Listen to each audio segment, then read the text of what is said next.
The first part of this lecture is focused on affect and emotion as it relates to motivation. So before I get into the specifics here, I want to make sure we're all on the same page and understand that there's different types of affect. The first is discrete emotions. So this is when we talk about emotions and you say like, I feel, insert adjective there. This is typically what you're talking about. So it might be, I feel guilty, I feel proud, I feel excited.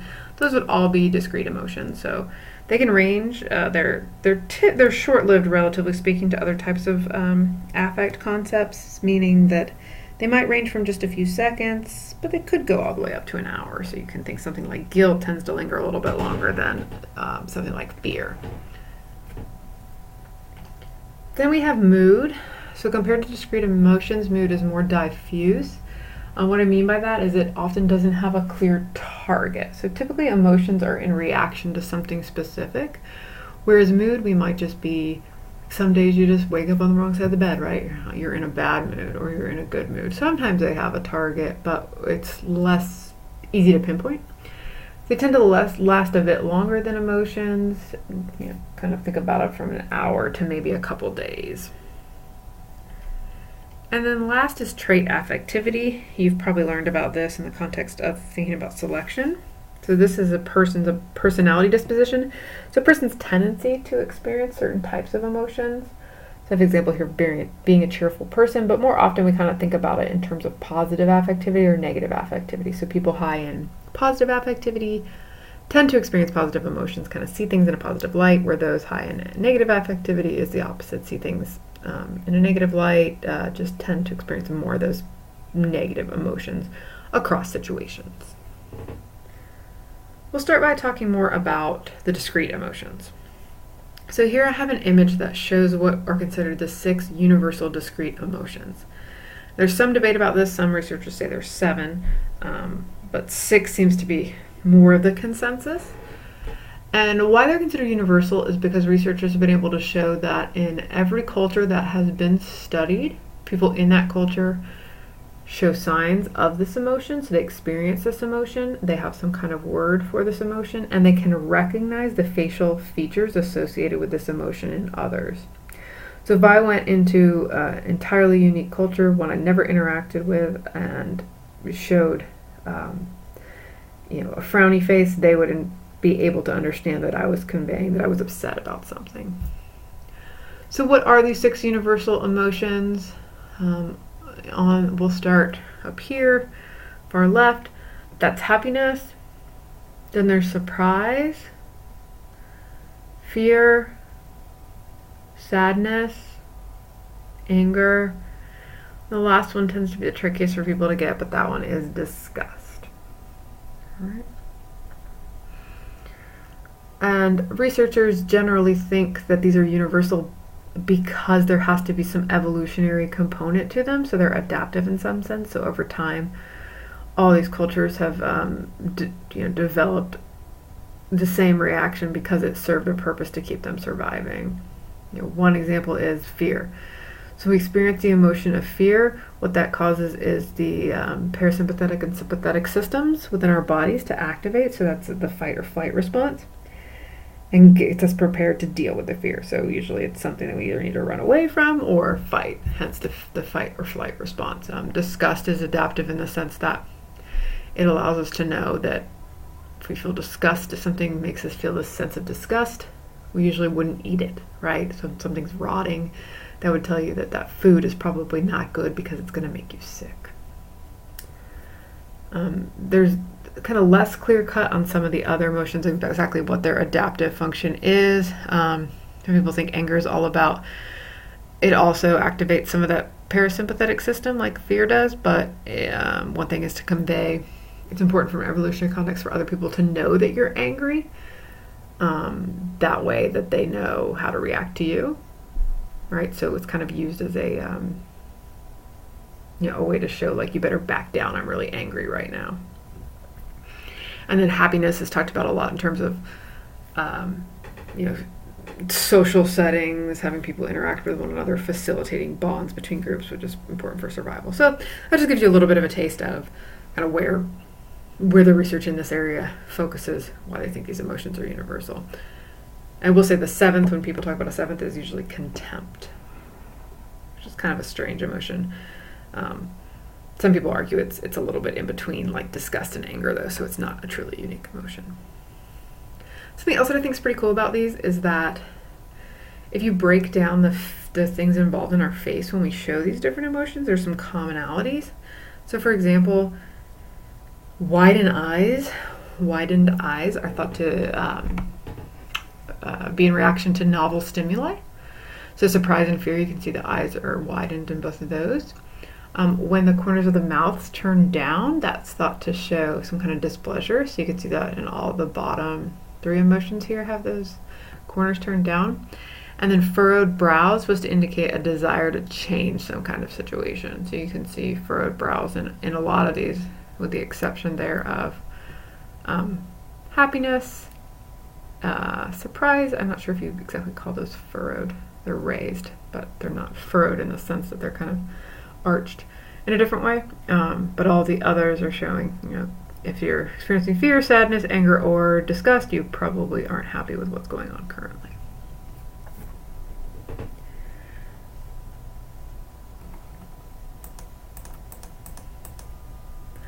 Let's talk a little bit more about the role of emotional expression. So what is the purpose of us having these universal facial expressions? I talked a little bit about it from an evolutionary standpoint. I'll talk a little bit more here. One thing is that it helps us convey our emotions to others, okay? So people can easily pick up on how we're feeling without having to talk to us by just looking at our face. And one thing that's pretty cool about this is that we're very savvy when it comes to picking up on emotions based on facial expression. Look at these two black and white images here. One of these is showing a fake smile, like a say cheese smile, and the other is showing a genuine smile, which the scientific term is a Duchenne smile. Can you tell which is which? You probably said the one on the right seems more genuine, and that's correct. Now, what's the difference between those two? If you kind of look back and forth, you can see most of the difference seems to be around the eyes.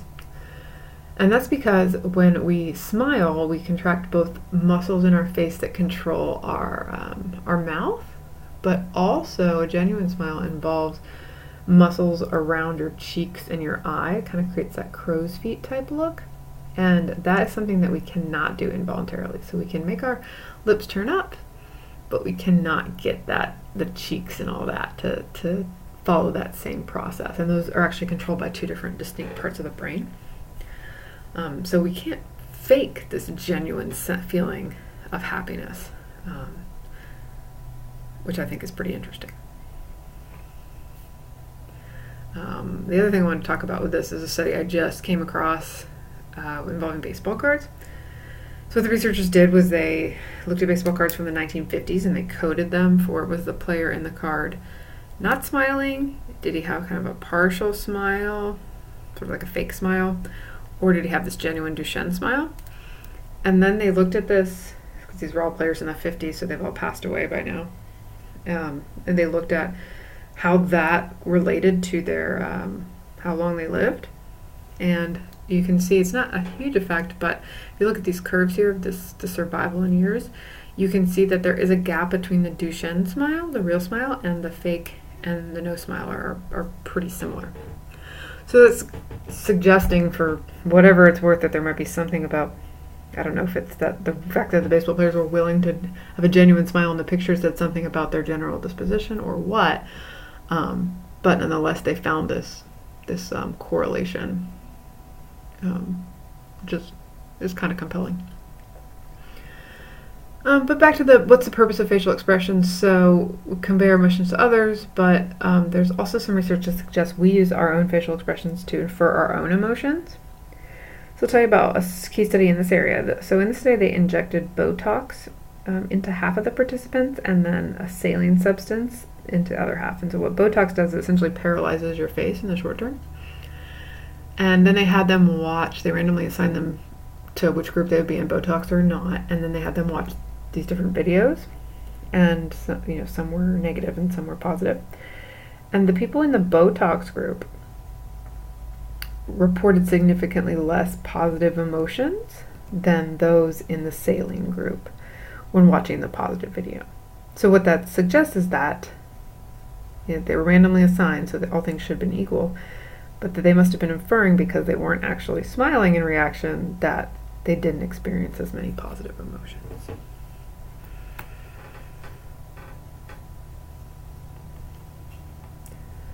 There's also different emotional expression rules across cultures. So I said that all cultures make the same faces in reaction to those 6 universal emotions, but generally speaking, the extent to which you do that varies by culture.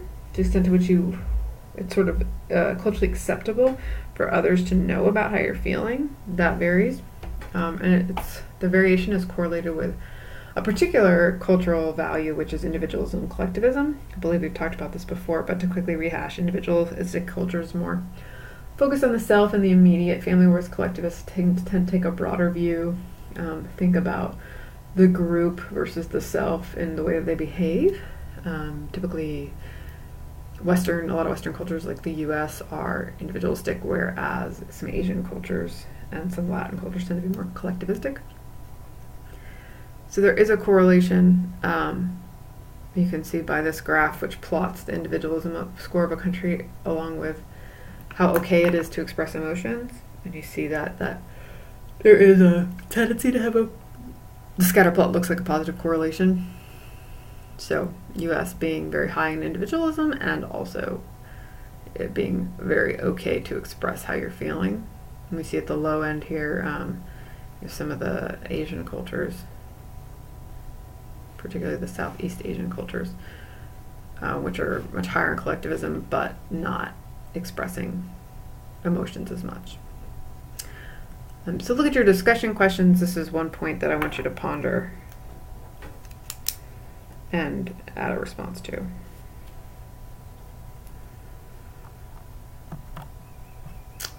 And then here's just another list of discrete emotions that have been studied in the workplace.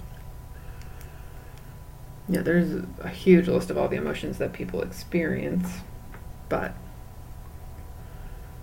these have been the most studied. A couple notes here. You might think, okay, guilt and shame, those 2 words, what's the real difference between them?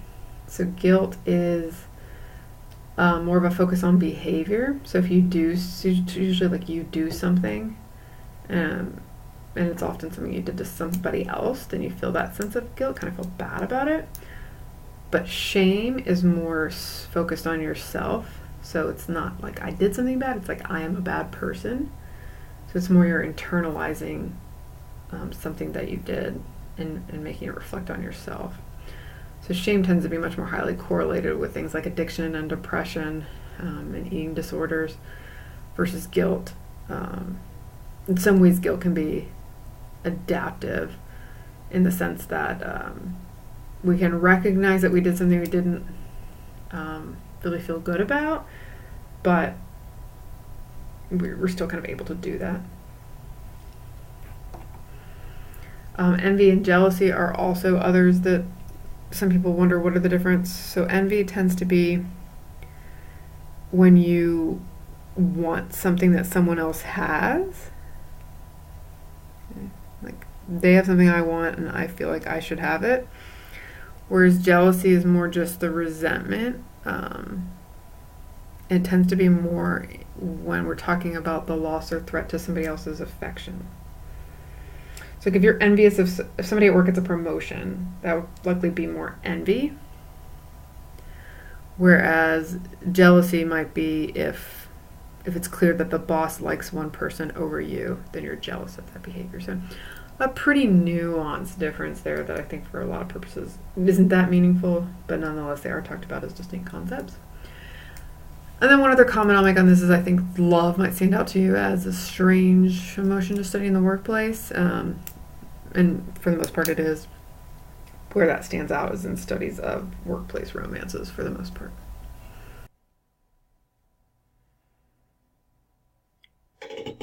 There's actually some debate within the literature, though, about discrete emotions and how to think about them.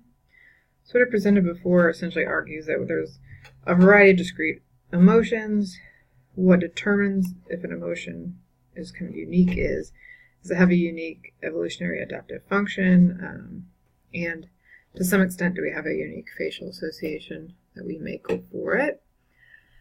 So there's another class of researchers who say that discrete emotions do not seem to be the most apt way to think about emotions. Rather, there's a way of thinking about emotions along 2 dimensions. So it's a categorization scheme. And this is called the circumplex model of affect. There's a couple variations on the circumplex, but I'm just going to talk about one, which is one of the first ones done. So what Russell and some of the subsequent colleagues argued is that all of what we've been previously calling discrete emotions vary along this continuum, and there's 2 poles to the continuum. The first pole is valence, so that's how unpleasant or pleasant an emotion is, and then the other is arousal, so that's like how highly activated a person is when they experience that emotion, right? And so you can see the various, this is just one example of where some emotions fall on the circumplex model. So you combine the 2 poles, so you can see happy falls very far on the pleasant side, but kind of, it's pretty highly activated, but not super activated compared to something like excited, which is quite pleasant but highly activated. Right, and then you have something like calm, which is more on the pleasant side, but low arousal, deactivated emotion. And then same thing on the unpleasant side, right? So like the most highly activated emotion on the negative side, or the unpleasant side, is tense.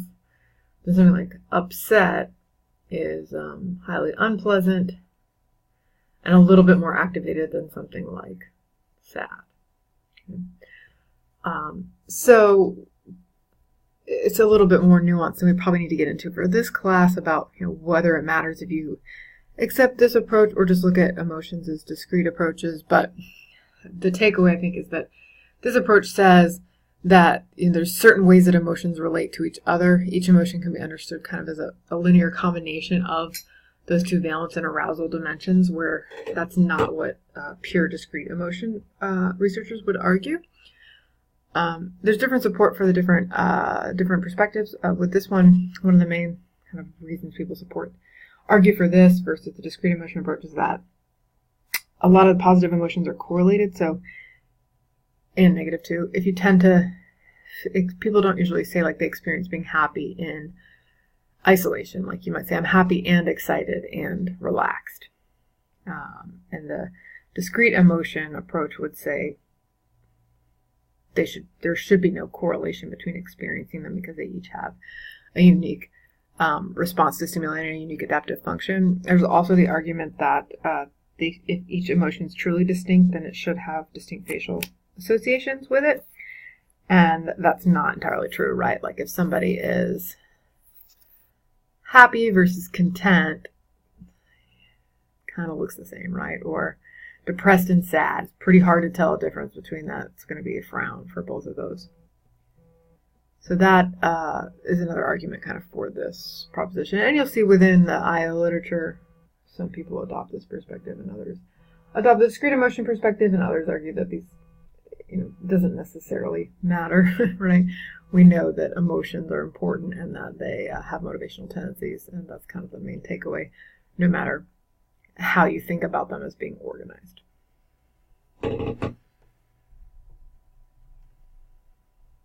It's worth noting that in general, we have a bias toward negative emotions. So what I mean by bias is we kind of pay more attention to negative emotions. Think about this in your life, right? We tend to dwell over things. Something bad happens, we're focusing on it for quite a bit longer. We're probably ruminating on it for quite a bit longer than if something good happens. And if we think back to this evolutionary ideas, there's some reason for this. We evaluate negative things more quickly. Think about if you're, out back in the hunter-gatherer days. It's a lot worse for you to not recognize something negative. Like if you're a few 100 milliseconds late in noticing a lion, you might get eaten. Whereas you're a little bit late noticing something positive like the presence of fruit. It's not really going to matter for your well-being. You're not going to die in the same way. So negative things essentially are threatening our survival, so we need to react more quickly to them. And in general, negative emotions are a signal that something is wrong and needs to be fixed. So when things are going well, you don't really have to initiate any action change, right? You just want to keep the status quo. But when things are going poorly, you need to initiate behavior and cognition to cope and hopefully try to change whatever's going wrong. But there is some evolutionary advantage as well to positive emotions. So initial research in emotions focused all on negative, and then there was a shift towards, well, wait, positive matters too and has some adaptive functions. The main key player in this is a woman named Barbara Fredrickson, and she came up with what's called the broaden and build theory of positive emotions. So what this theory says is that the positive emotions are adaptive because they promote broadened attention, whereas negative emotions promote you to very narrow and focused because you're dealing with whatever that negative thing is, and it focuses you to try to change that issue. When you have broadened attention, then you're more likely to pay attention to opportunities in the environment. Okay, and then this can have a lot of benefits over time. It helps you build this kind of broadened repertoire of skills and resources. So one example that she gives is if you have a positive mood, you notice more about your landscape, and that may lead you to have some valuable navigational knowledge. You might interact with more people around you. That helps you build these supportive friendships and social support, which are important for evolution and survival. Those kind of things, whereas negative emotions prompt you just to focus on immediate issues. So it kind of gives you this future orientation and broadened attention. In some ways that they've shown that this to be the case, this is the classic task that they give. So they first show participants this figure, and then they show these, and they say which one is most similar to the top one, the one on the left or the one on the right. And they induce people, if two groups, they induce people to be in or three groups, a neutral, positive, or negative mood. And compared to the other groups, people who are induced to be a positive mood tend to select this one here versus this one. So that idea is they're looking at it broadened holistically because the overall shape is a square. So they're focusing more on squares.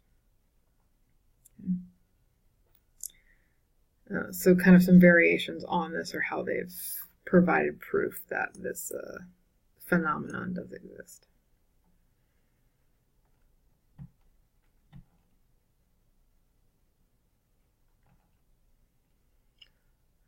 So having given you some background on affect in general, now I want to move more specifically towards talking about it in the workplace context and about how it motivates work behavior.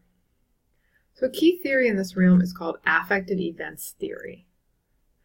Basic gist here is that we form our attitudes at work and then engage in subsequent behaviors from that attitudes based on specific intense and emotionally loaded events. So this is in contrast to previous perspectives that argued that we just form a general perception about our work environment and that forms our attitudes. What this theory is arguing is you experience events, you react to them, that has a cumulative effect over time in your work attitudes. So if we walk through the different parts of this theory, so it starts with a work event, right? So something could be good or bad, and you would have an affective reaction to it. So probably initially, your primary appraisal is just going to be, is this a good or bad thing? And then you may have more discrete emotions, like perhaps you feel angry or you feel proud. You can see dispositions here functioning as a moderator. So what that means is, think about somebody who's high in positive affectivity.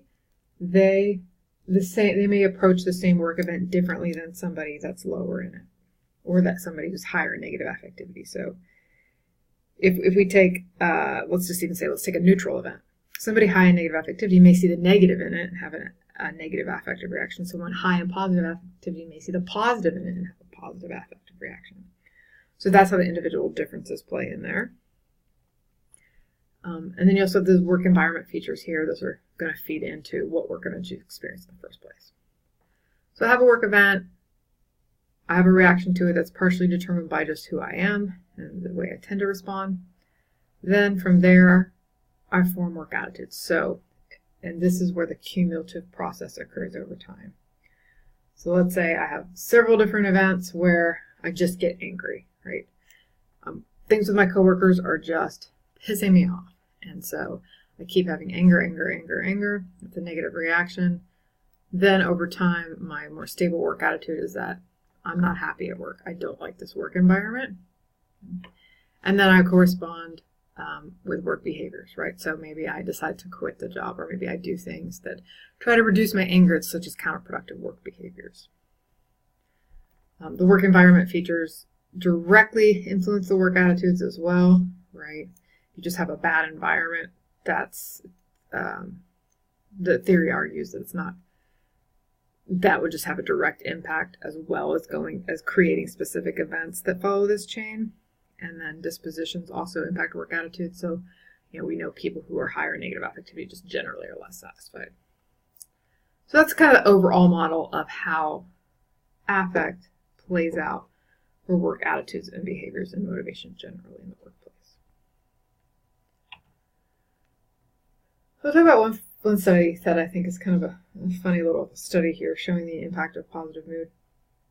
This was done in 1995, so it's a little bit dated, but what they did was they divided employees in actual organization into two different groups, and they were filling out the employee engagement satisfaction questionnaire.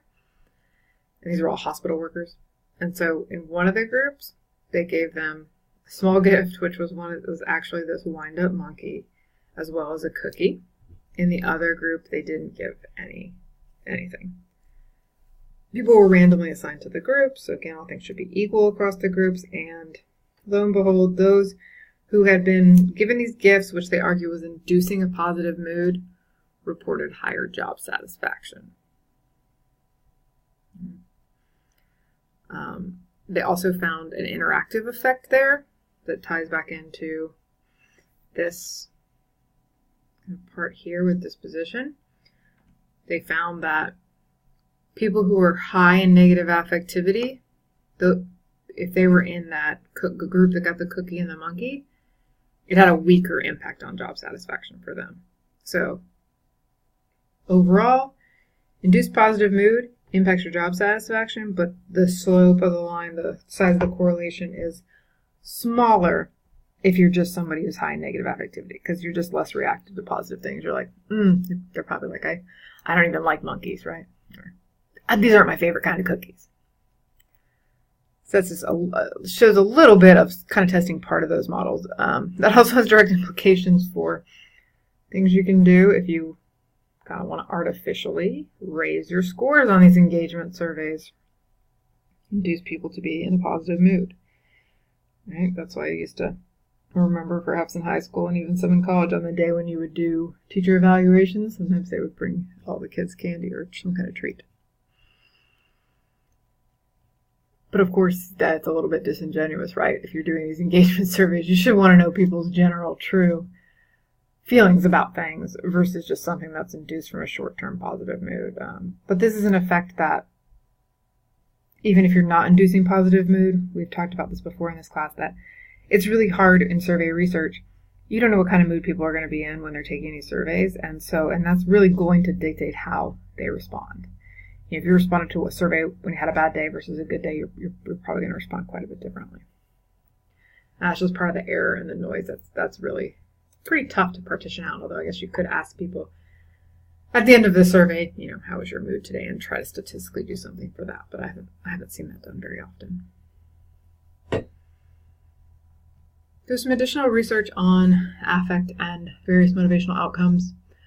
So research has found that experiencing positive emotions or being in a positive mood tends to be linked to more creativity. That ties into the broaden and build theory, right? You're thinking more broadly about your environment. You may be noticing more things, facilitates creativity. Also relates to more helping behavior, cooperation, and organizational citizenship behavior. Makes sense, right? You're more likely to just help people when you're in a good mood. Tend to experience greater affective commitment to the company and have less absenteeism. On the flip side, generally goes that negative emotions and moods are linked to things we don't want.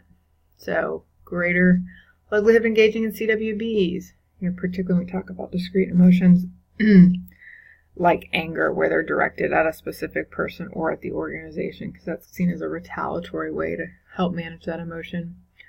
Workplace aggression ties to negative emotions. There's this frustration aggression idea that when we're frustrated, we often aggress in reaction to that. So that aligns with that directly. Also relates to absenteeism. Actually, the effect size, they're in the opposite direction, but the effect size is bigger for positive emotions. So positive emotions drive somebody to be there more so than negative emotions drive someone to be away. So it's kind of an interesting finding. And then you have higher turnover with people who experience negative emotions. And there's some debate here about why is that the case? Is it because if you experience negative emotions, you're just not happy at the job and you want to leave? Or is it that people who experience negative emotions get treated kind of differently, and then over time the work environment becomes worse for them and they leave?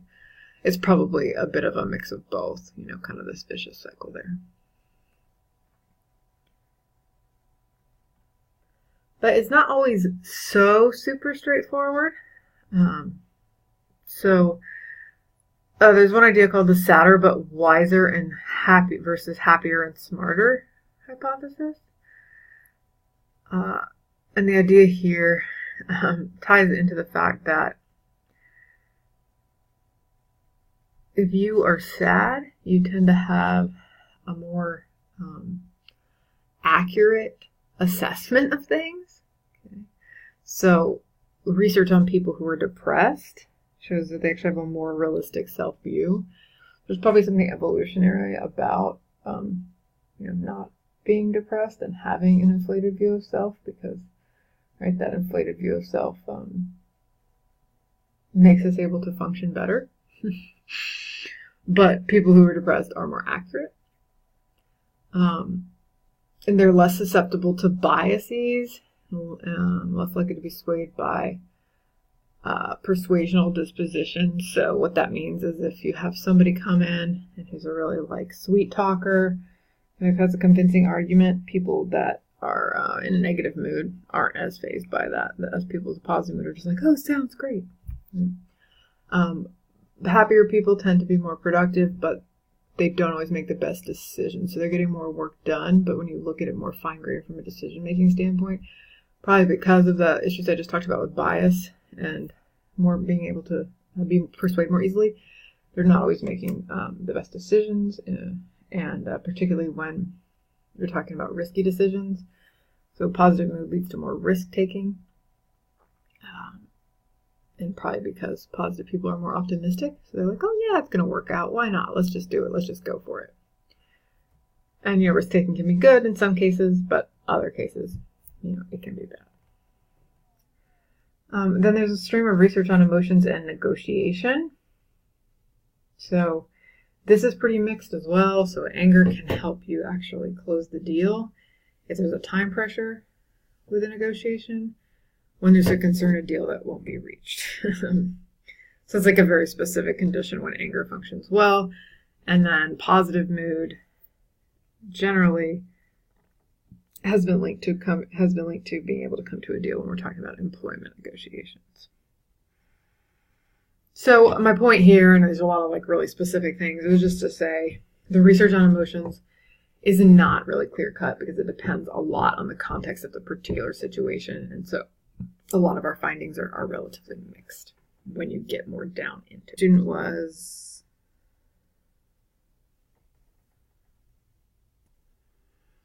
I want to talk a little bit more about mood effects on bias. I brought up with positive emotions, in particular on stereotypical thinking. So I said that positive moods can create more bias. One thing they do that facilitates that is that they cause you to rely more on heuristic thinking. So heuristics are kind of a mental shortcut that we use to interpret things, to solve problems. So they're this general rule that works a lot of the time, but it's not going to work 100% of the time. And they tie into stereotyping. Stereotyping is you interpret a person based on some group membership because you have ideas about how people in this group behave, right? They may be based on overall averages that are true, but where you stereotype is when you make an assumption about an individual just because of their group membership that may or may not be true, right? And has a lot of dangerous implications, societally speaking.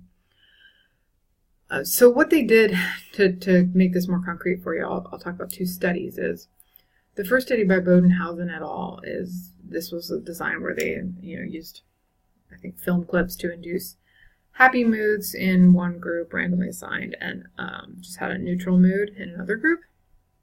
And then in both conditions, they presented them with this like student court case. So this is like when something happens in the university and they first go through like it's like student judging other students for honor situations. So the case was something about assault. So they had the potential offender's name was manipulated. So one case they gave him a Juan Garcia, so they called that the obviously Hispanic name. And the other, it was John Garner. So it was like a name that you might stereotype with crime, I guess, and then just a regular name that you wouldn't associate with those same stereotypes. And then they did the same thing in another condition with student athletes. So they said they didn't use like ethnically loaded names, but they said it was either just a regular student or student athlete. And it was about a cheating case, I guess, because people make assumptions that athletes aren't intelligent, that they'd be more likely to cheat. So what you see is, let's start by looking at the neutral condition. When no mood was induced, so they must have had some checks to make sure people were truly in a neutral mood. You see very negligible differences between the guilty rating. So I forgot to mention that. So then they would rate, here's a scenario, manipulated, the things I just talked about, and then the participant rated how guilty they felt the person was. No differences in guilty ratings if you brought up that stereotype or not. But in the happy group, look at that pretty big gap. So they're much more likely to think that when it was a stereotype situation, so they said that the perpetrator was Hispanic or that it was a student athlete, that they were guilty. Only difference here being the mood that they were induced into. So that's pretty scary.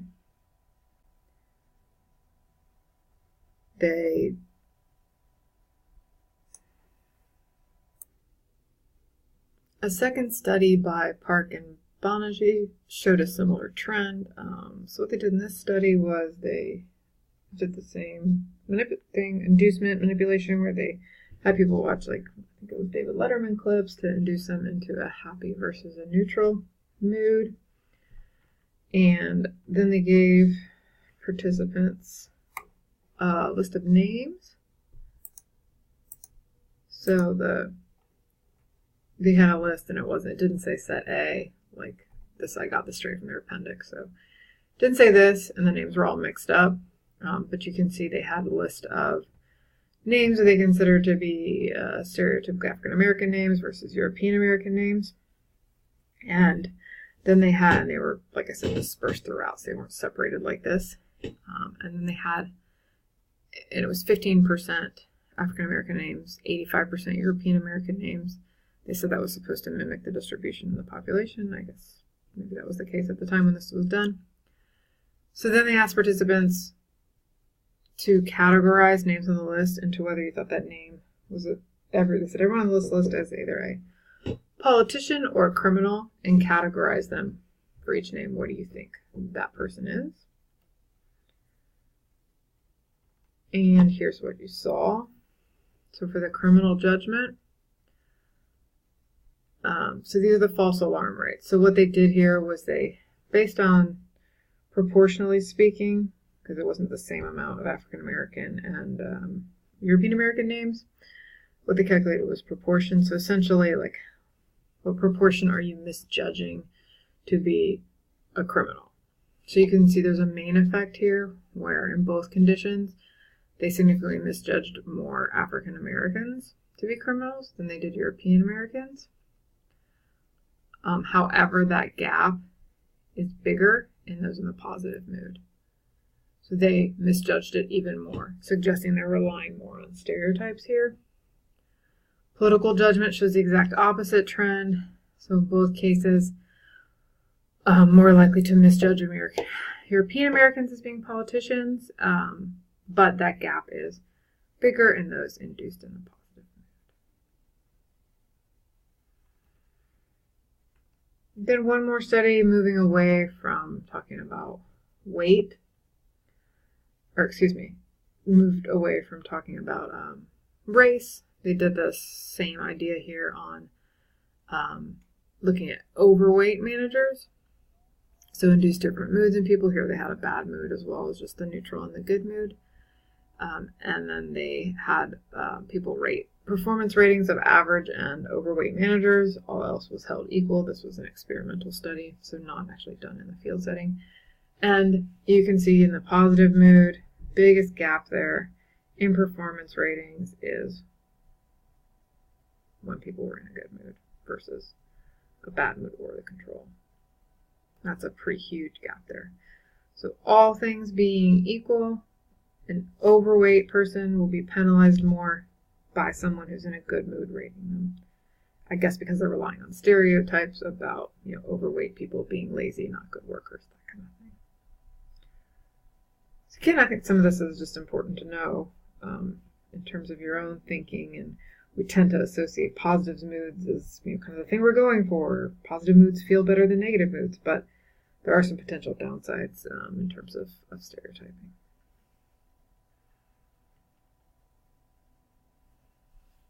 There's some interesting research that shows the contagion of emotions. So we tend to experience similar emotions to people that we're around. So you probably realize this in your own life. If you have a boss that's in a bad mood all the time, it probably wears off on you.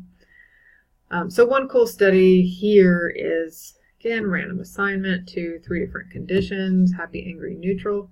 Facial expression pictures, but in this study it was subliminal flashing of the pictures, so people weren't even consciously aware of them.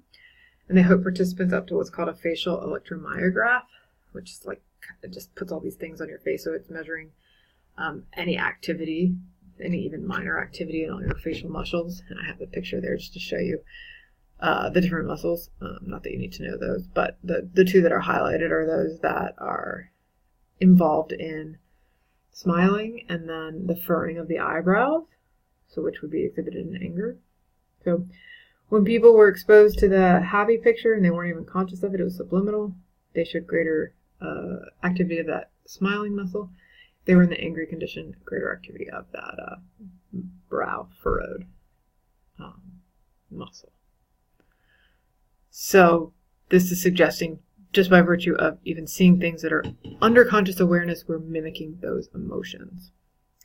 Other stuff they've done where they show people come in with experimenters that are, touching their face. People start touching their face more, wagging their foot more, smiling more. We just tend to mimic the people that we're around. Same thing happens with people's emotions. And then there's evidence for leader to member contagion, meaning like I said, your boss is in a bad mood, it affects you. But also, if the followers in the group are in a bad mood, that can impact the leader as well. So it goes both ways and can create kind of this emotional spiral effect. So boss is in bad mood, followers are in bad mood, and that makes the boss even in more of a bad mood.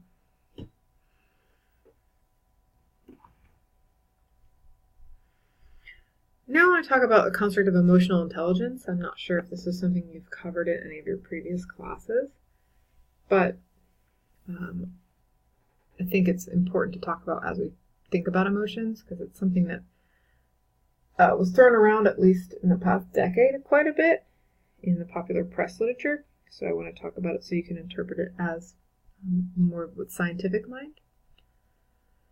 The idea behind emotional intelligence is just like we think about cognitive ability.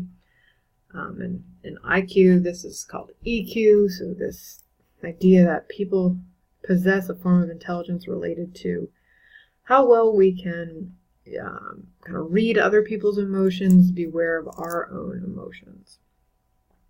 So there's 4 components to it.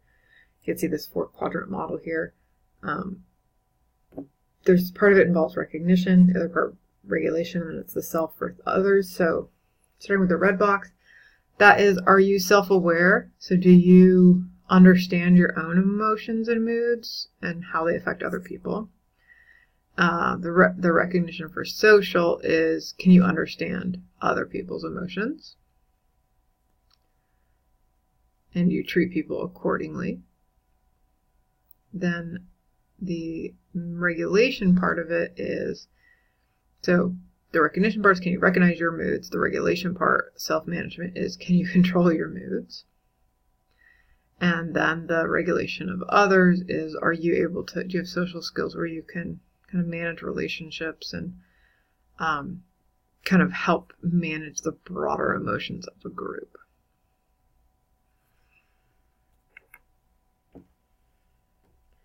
Here I'm going to go through some items from one measure of emotional intelligence. So this is called the MSC Emotional Intelligence Test. MSC stands for the authors, who are Myers, Salovey, and Caruso. So there's a lot of questions in this test. This first one is asking you to read this person's emotions.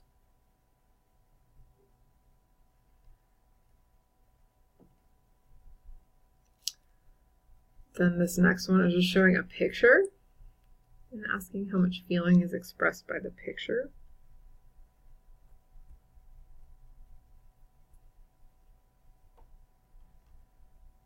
Then we have a scenario. What moods might be most helpful when meeting in-laws for the first time?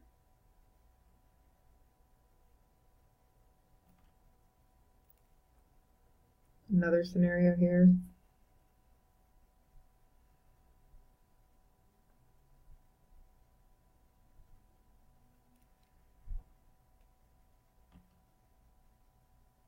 And then, again, this is like a slightly different variant on the scenario of what's the most, for each action you indicate what you, if you think it'd be not effective to vary. So I'm going to ask you, as part of your discussion questions for the assignment, to think a little bit about this measure and some of the issues that might be present with it. So we'll hold off on that discussion for now, and we'll talk about that as a class next time we meet. But I do want to show you one other thing with this measure. So essentially, if you complete it, they give you this personal summary report. And I'll post this also on ELC so you can look through it more carefully on your own if you want. So what it does, it gives you a total emotional intelligence score and shows you based on where you score. Like kind of if you're in the not doing great, should consider working on it more, or on the higher side.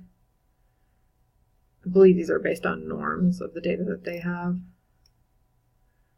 And they divide up, it's based essentially on those quadrants I talked about previously, but they call things slightly different labels.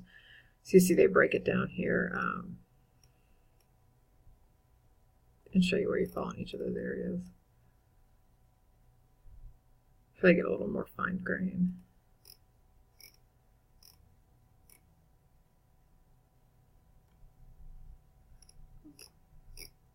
So it's a pretty detailed report here.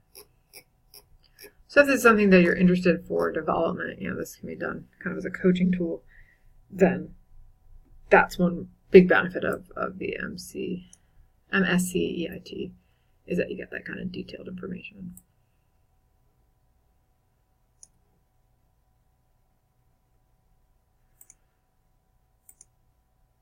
There are alternative measures that I personally like better than the MSC EIT. One is from the Hay Group, and you used to be able to access this online on their website, but when I went to check and update my notes for this year, I couldn't find it. So it may just be in a different place and I couldn't easily find it. So you might want to do some digging if you're into this. But so here's all of their items they don't have as many variants as what I just showed you with pictures and different faces and stuff. They're all this situation based. So it's like a situational judgment test for emotional intelligence. So you can see you're presented with a scenario and then a variety of options there. So I'll give you a second to read that on your own.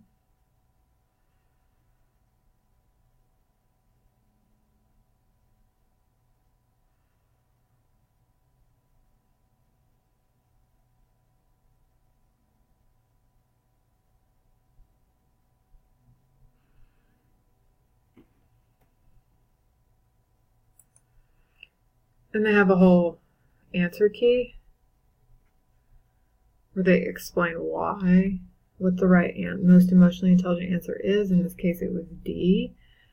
And they describe to you in this paragraph why that's the case. So in this sense, this can also be, you can score this and just get people's scores on it, or you could have people take it and then they look at the scoring key so they understand. And so it's developmental in that sense.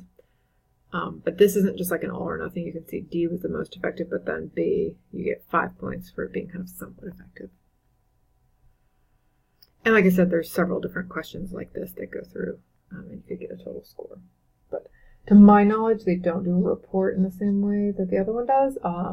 But again, I'm not as familiar with it, so it could be something that they do. It's just down the line, and you have to pay for it. It's not something I could easily find in my own research.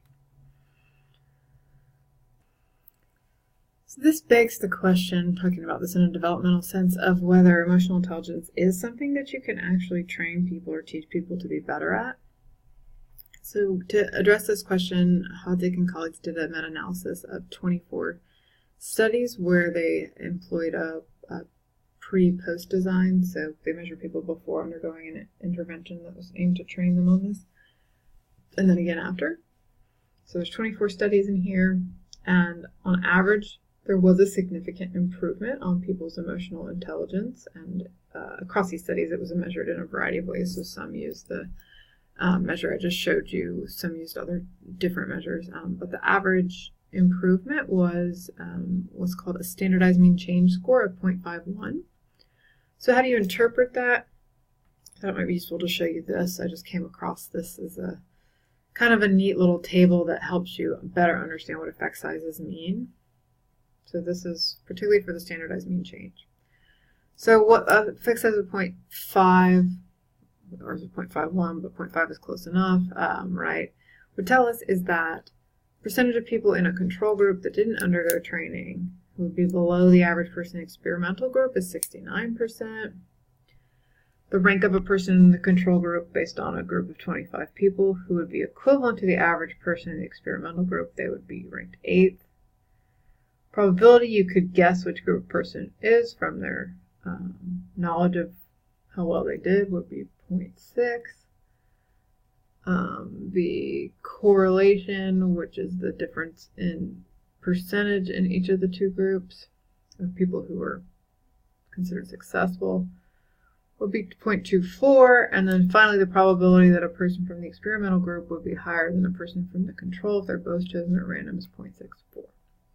So as the effect size goes up, those values would change accordingly, right? So effect size gets bigger, and I actually included the full table here for you if you want to reference this for other things. But you can see, like with an effect size of 3, that's a huge effect, meaning that 98% of the time when you just pick a person at random from the experimental group, they're going to be better than anybody, a random person chosen from the control group. And when the effect size is 0, your odds are 50-50, right? Because there's no difference between the two people.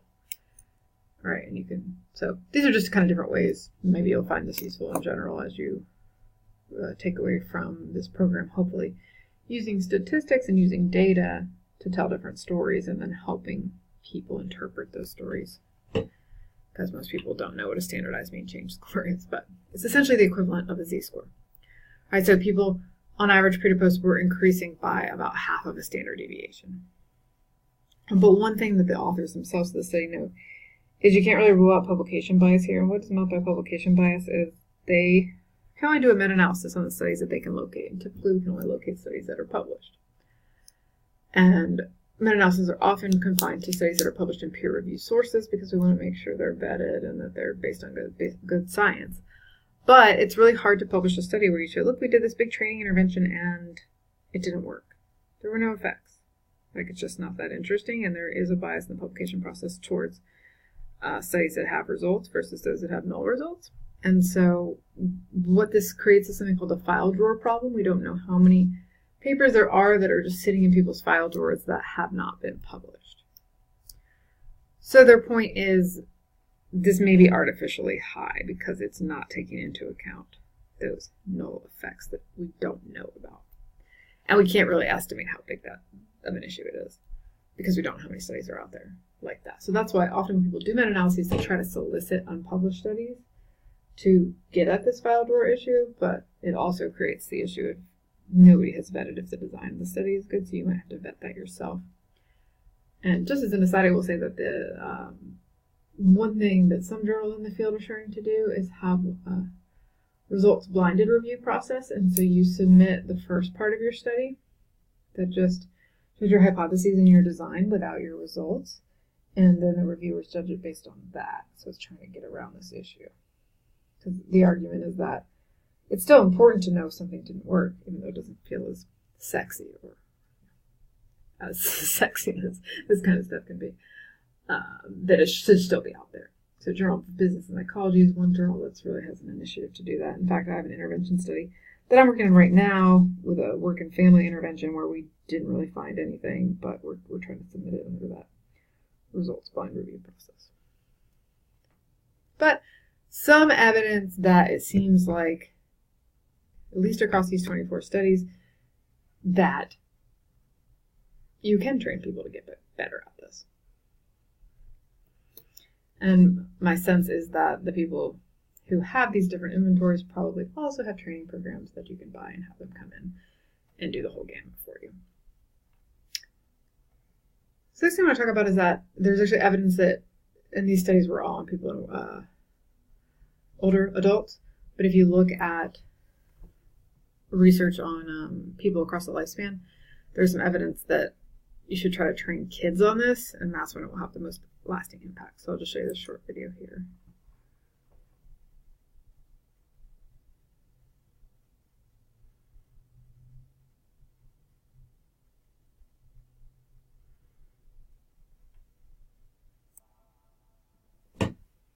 How many of you know a boy or girl here at school who gets picked on and left out and never included and laughed at all the time? School can be a mean and dangerous place. Raise your hands high, high.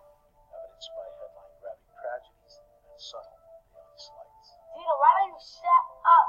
Who cares what you think? Fortunately, there is growing consensus that teaching social and emotional skills in school can make a We're difference. going to use it as a tool to help us solve problems. And there are a number of programs like Resolving Conflict Creatively that teach those skills. Room and said, "You going to wear those old rags to school?" We are talking about a whole new vision of education that says that educating the heart is as important as educating the mind. And so it's about equipping young people with the kinds of skills they need to both identify and manage their emotions, to communicate those emotions effectively, and to resolve conflict nonviolently. As part of a school-wide effort to create a positive environment, fourth graders at Brooklyn's PS24 act as peace helpers, teaching younger students how to handle conflicts. When the peace helpers were helping solve the conflict, what did you see the peace helpers do? I'm still learning, because if I go to 6th grade next year, I need to learn how to control my anger, because I have a serious temper problem. Emotional intelligence is just a human skill, but it also... How many of you know a boy or girl here at school who gets picked on and left out and never included and laughed at all the time? School can be a mean and dangerous Raise place. your hands high, high. Evidenced by headline-grabbing tragedies and subtle daily slights. Dina, why don't you shut up? Who cares what you think? Fortunately, there is growing consensus that teaching social and emotional skills in school can make a We're going to difference. use it as a tool to help us solve problems. And there are a number of programs like Resolving Conflict Creatively that teach those skills. To the room and said, "You going to wear those old rags to school?" We are talking about a whole new vision of education that says that educating the heart is as important as educating the mind.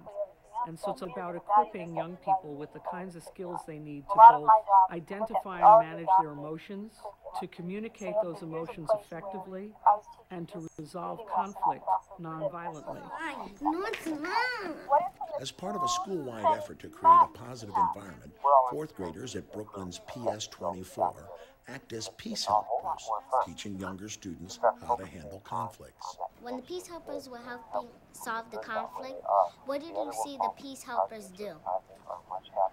I'm still learning because if I go into 6th grade next year, I need to learn how to control my anger because I have a serious temper problem. Emotional intelligence is just a key human skill, but it also turns out that kids who are better able to manage their emotions, for example, actually can pay attention better, can take in information better, can remember better. In other words, it helps you learn better. Benefits of social-emotional learning programs include improved academic performance and attitudes towards school, a reduction in violence, bullying, and other negative behaviors, and an improved school environment for children and adults. We're just seeing great behaviors. As part of a district-wide mandate, schools in Anchorage, Alaska have adopted comprehensive social-emotional learning curriculum standards. I am a curriculum. Okay, so here I just have some feedback for you. If you feel like you need to improve your own emotional intelligence, some things that you can do. And again, I think there's training programs out there that you can hire people to come in and help with this, like if you want to do it in a broader organizational setting.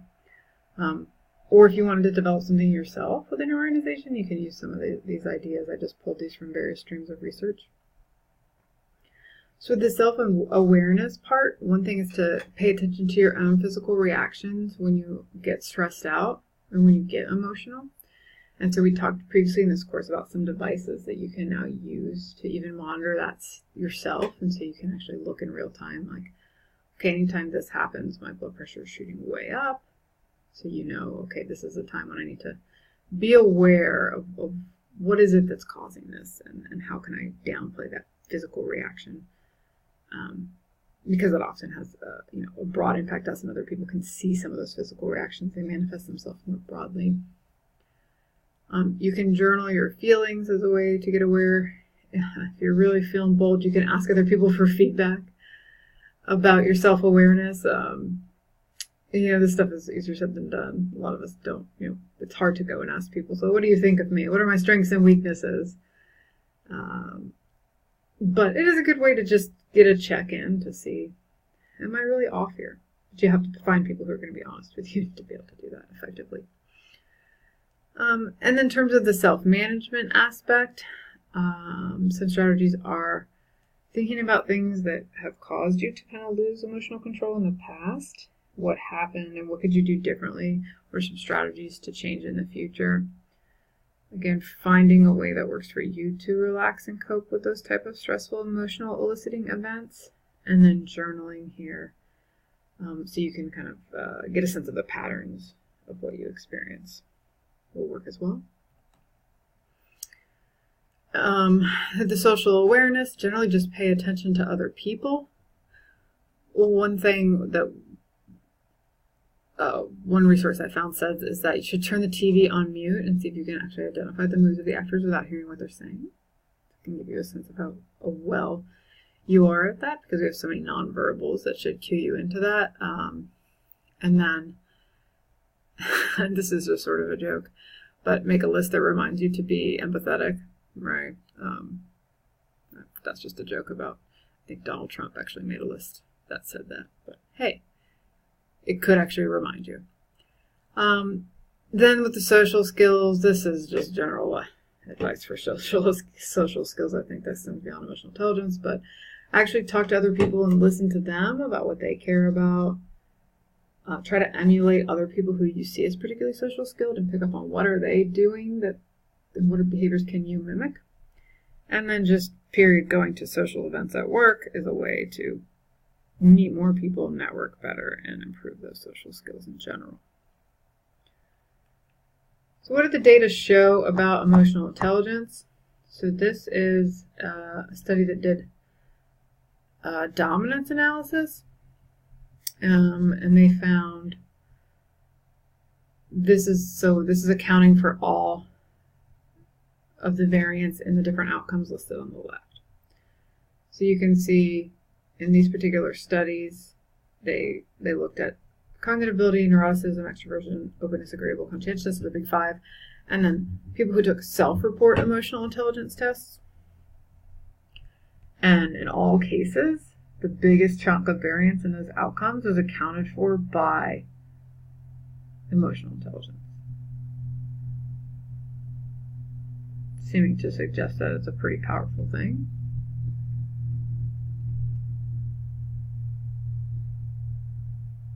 Here's another study where they looked at it specifically in relation to job performance. So different variables here include self-efficacy.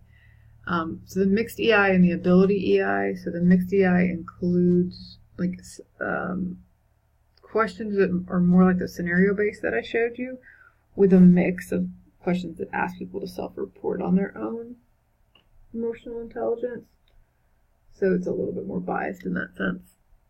And you can see the ability EI tends to be the better predictor. Still predicting a pretty good chunk there in job performance. Not as much as things like cognitive ability, extroversion, and conscientiousness. But still, a substantial percent of variance. So just kind of a final last note on emotional intelligence. So this is a book that came out, I believe, in the 90s by Daniel Goleman. This is what really got people talking about emotional intelligence. You can see the bottom says why it came out in More Than IQ. So when this came out, the media followed kind of a frenzy of, oh my gosh, intelligence doesn't matter, it's all about your emotional intelligence. And those claims are pretty exaggerated, so I just showed you some data. It does matter for some workplace attitudes, but it's not the biggest predictor for job performance. You know, there's things extend beyond the workplace that Daniel Goleman talks about, but one problem with his approach is that his definition of emotional intelligence is like everything under the sun. So he includes those 4 components that we talked about earlier in that quadrant, but also conscientiousness, political awareness, a bunch of other variables. So it's like such a broad construct that of course it's going to account for variance in all these other variables. It's going to correlate with everything. So there is a big construct validity issue here in terms of what are we actually measuring when we're measuring it. His conceptualization seems to be measuring a lot of things. There's some issues with some of the measures that I showed you in terms of construct validity. So I think the consensus in the field is that there seems to be something here that this is a variable that matters, but how well we're measuring it and doing research on it is, I don't think we're quite there where we need to be. So for this reason, you'll see a lot of IO psychologists kind of roll their eyes when you talk about emotional intelligence. And it's because the research kind of got ahead of itself. And people were putting a little bit too much emphasis on it than it really deserved based on solid research. All right. In this next section of lecture, we're going to move on to talk about some individual difference variables that have an impact on motivation.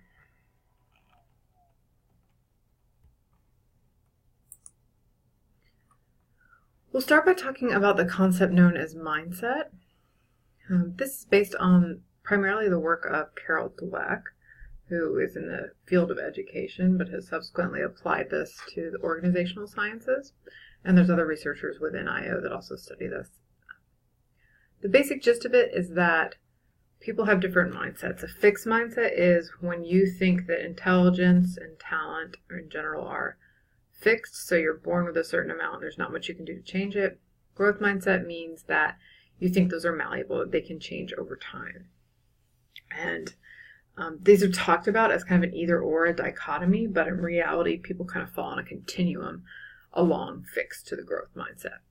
So I'll show you this video first. I think it does a nice job of explaining the concepts. There are 2 types of mindset we can cultivate.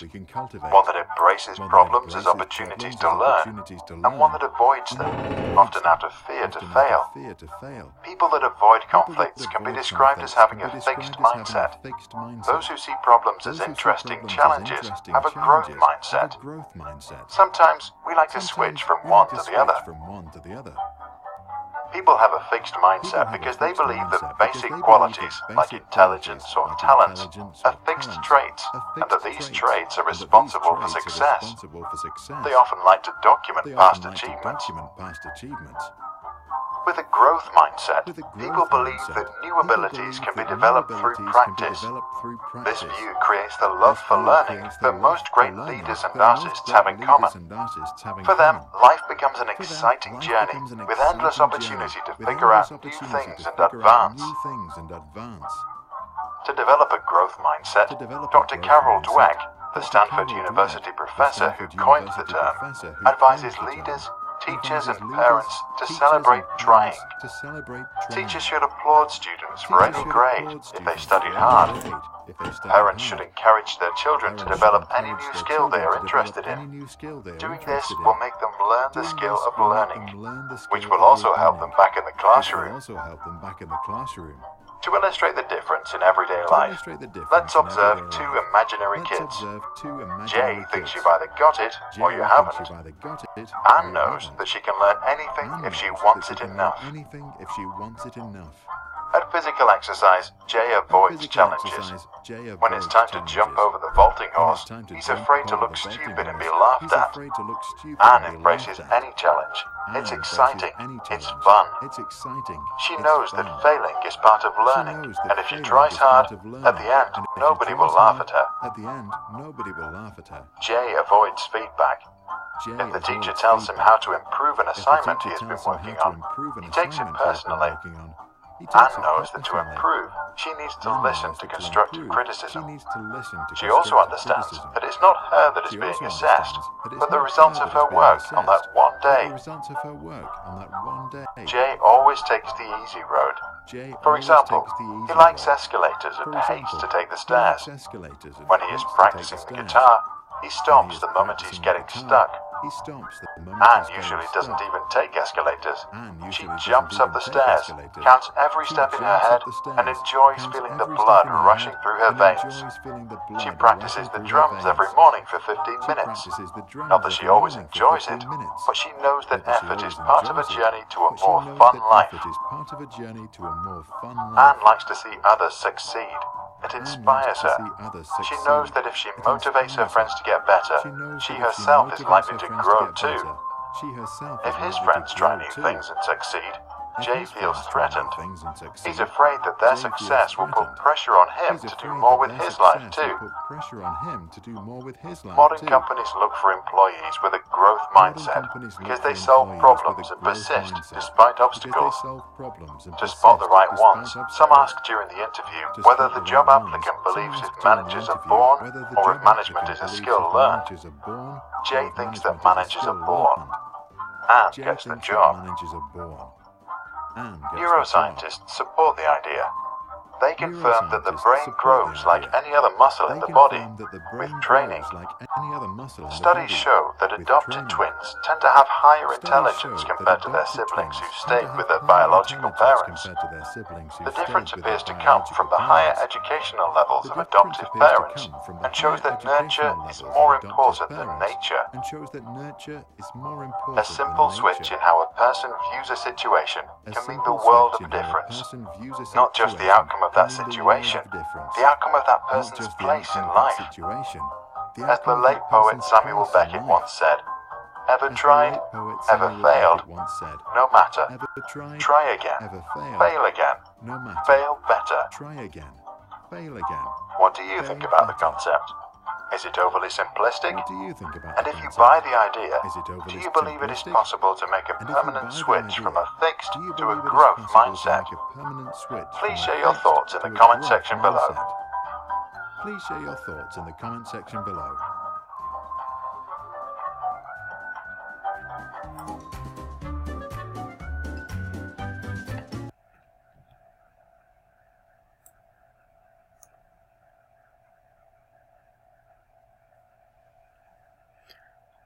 Okay, so you can take a moment to kind of think about which one, maybe when you're watching that video, you naturally thought about which one you sort of align with. And there's inventories out there.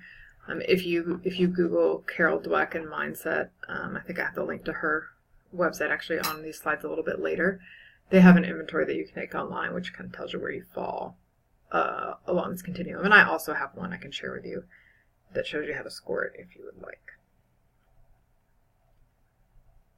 So one thing I do want to say is before I get into talking about the research on this, and as you saw in that video, essentially there's a lot of benefits to having a growth mindset. But the question is, I mean, is that true? That intelligent talents are totally malleable, there are potentials that can be developed?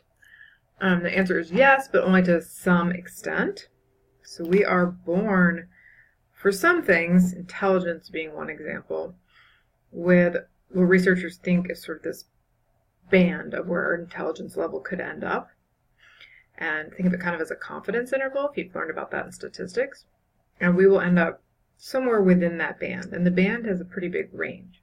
But we might end up at the low end, we might end up at the high end.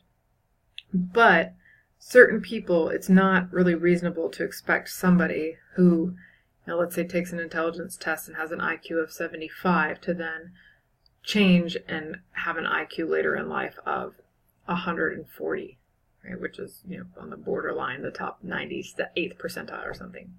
So that kind of change is probably not going to happen. But there is a lot of room for change within each of our own bands that our genetics predispose us to.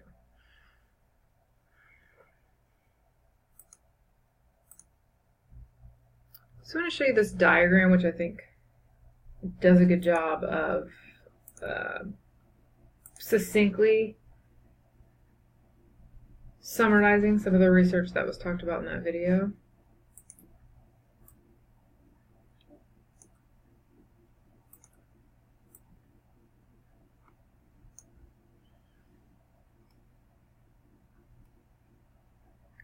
So these are just the different ways that people with these two types of mindsets approach things. So you can see growth mindset are going to embrace challenges, keep persisting, see effort as the path to mastery, learn from criticism, find lessons and inspiration in the success of others.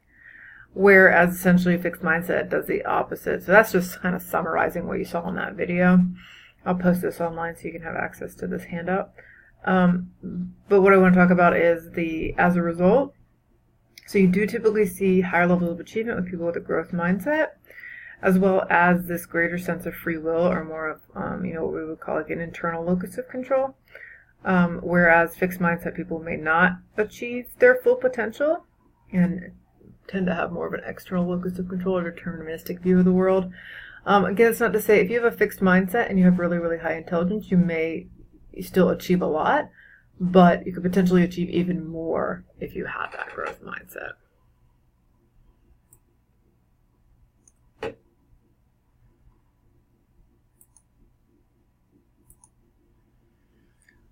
I want to talk about some research that has been done just to kind of show you some scientific evidence of the power of mindset.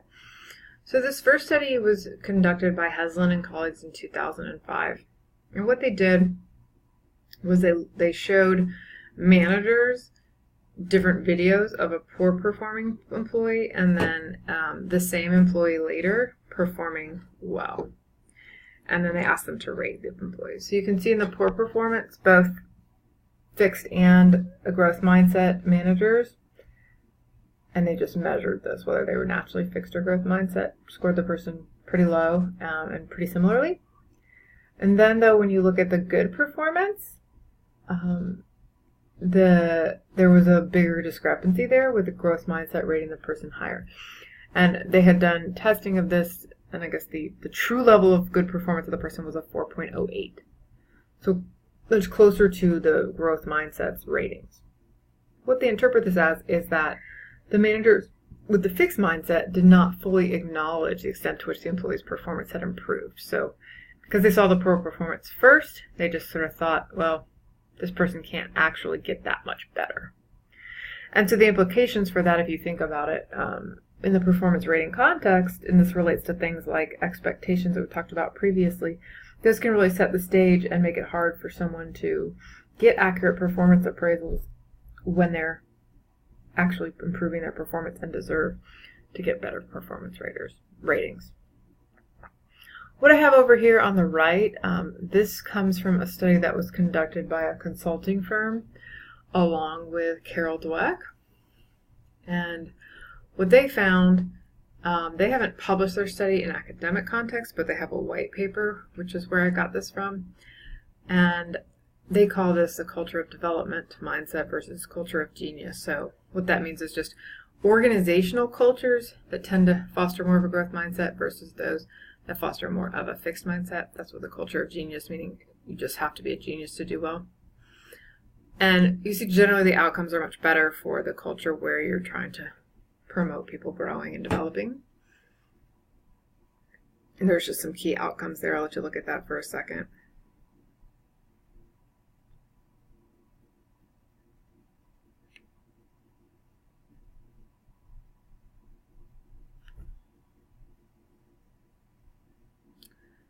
And again, I can't speak much to the methodology of the study because the white paper doesn't go into that much detail. But I'll post that white paper on ELC for you so you can judge it for yourself.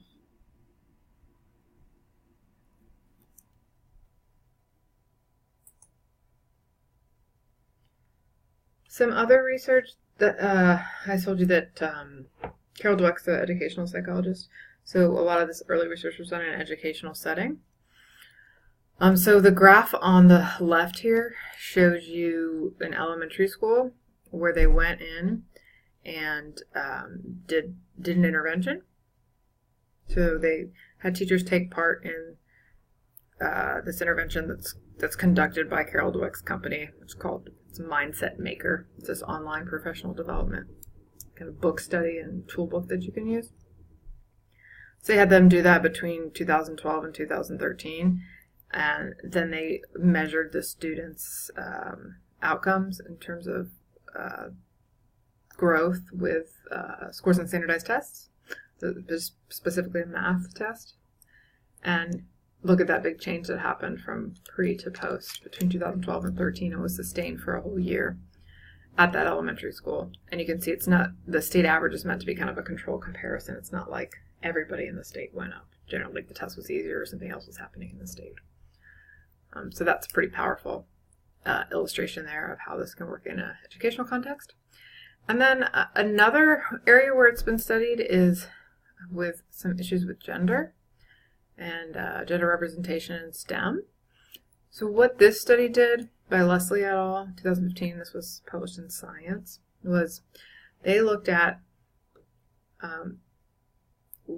the percentage of PhDs who are female in different disciplines, because we all know that there's a shortage of women in science, technology type fields, and the engineering and math as well. So they looked at they plotted, so you see the y-axis there is a percentage of PhDs in a given field who are female. And then what they plotted on the x-axis here was what they call field-specific ability beliefs. So this is an indication of people's beliefs generally about how much you just have to be brilliant to succeed in that discipline. So it's like the opposite spectrum would be like, you don't have to be that brilliant, you could work hard and get the PhD there, versus you're just going to struggle if you're not really, really smart to begin with. So kind of emulating this idea of growth versus fixed. And you can see the plot, the lines that are drawn there, the line of best fit shows you it's a negative correlation. So the top graph is the STEM fields and the bottom graph is social sciences and humanities. So the same trend is evident there. So for example, if you look at math on the top one, that's considered to be something you just have to be really brilliant to do, and you see a pretty low amount of women in that. Same thing on the bottom when we talk about philosophy in terms of humanities. So that could be one reason that you see fewer women in these STEM disciplines, because there's a stereotype associated with women of being less intelligent. So it sort of scares them away that, well, for internalizing stereotypes, that they're not going to be able to succeed as much in those fields, so they pursue others. Or even if they try to pursue those fields, there's bias against them because other people think that way.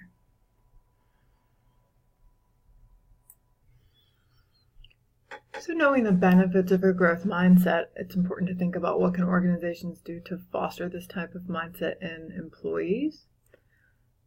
These are suggestions that come from a variety of different resources, some that are research-based, others are just kind of ideas that are put forth by the big minds in this field. The first one would be in the performance appraisal context to make sure you value, encourage, and reward personal as well as organizational growth and goals.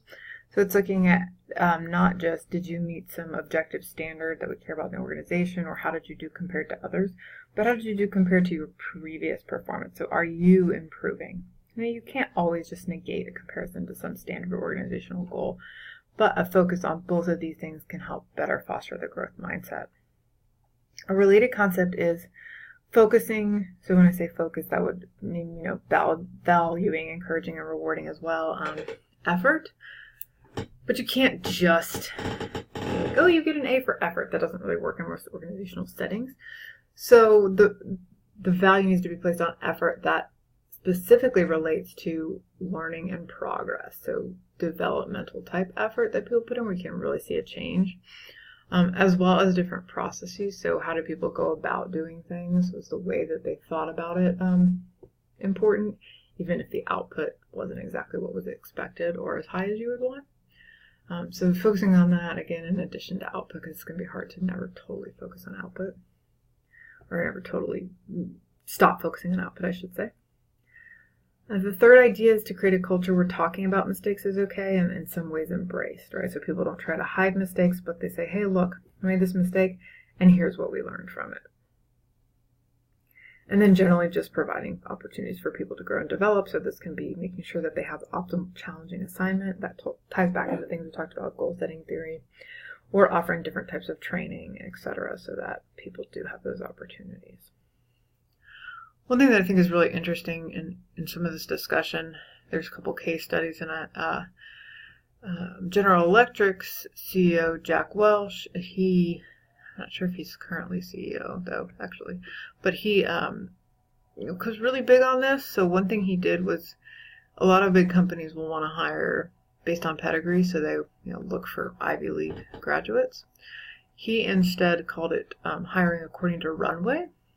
So he liked people who graduated from Big Ten schools or were military veterans, because he thought that these people were likely to be more teachable. So he devoted a lot of time in the organization to grooming and coaching people on his executive team to really try to demonstrate that he recognized people's capacity for growth.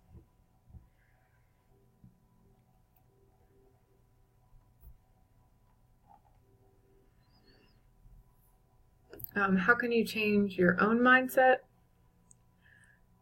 One thing you can do is track your own progress over time. So sometimes we don't realize how much we've changed and how much we've grown. That's something I bet you could do at the beginning of looking back to when you start this program for when you finish. Just thinking about the raw amount of knowledge that you've gained and how much maybe you've developed as a critical thinker, hopefully. There's some studies that show if you write about your growth mindset experiences, so that idea I just talked about before, thinking about how you have in your own life grown and changed. If you do that in a way where you're trying to make an argument to convince others that growth mindset is true, then that will even deepen your own beliefs about growth mindset. Thinking about particular role models of people who have made huge strides, or that they themselves have a growth mindset and what they have done. That's another key factor that's not listed here. And then generally not comparing yourself to others. The standard should be improvement within yourself, not thinking about how am I doing in relation to the rest of the world, which of course is easier said than done. There are also training programs out there that are designed specifically to try to increase the growth mindset of managers in particular.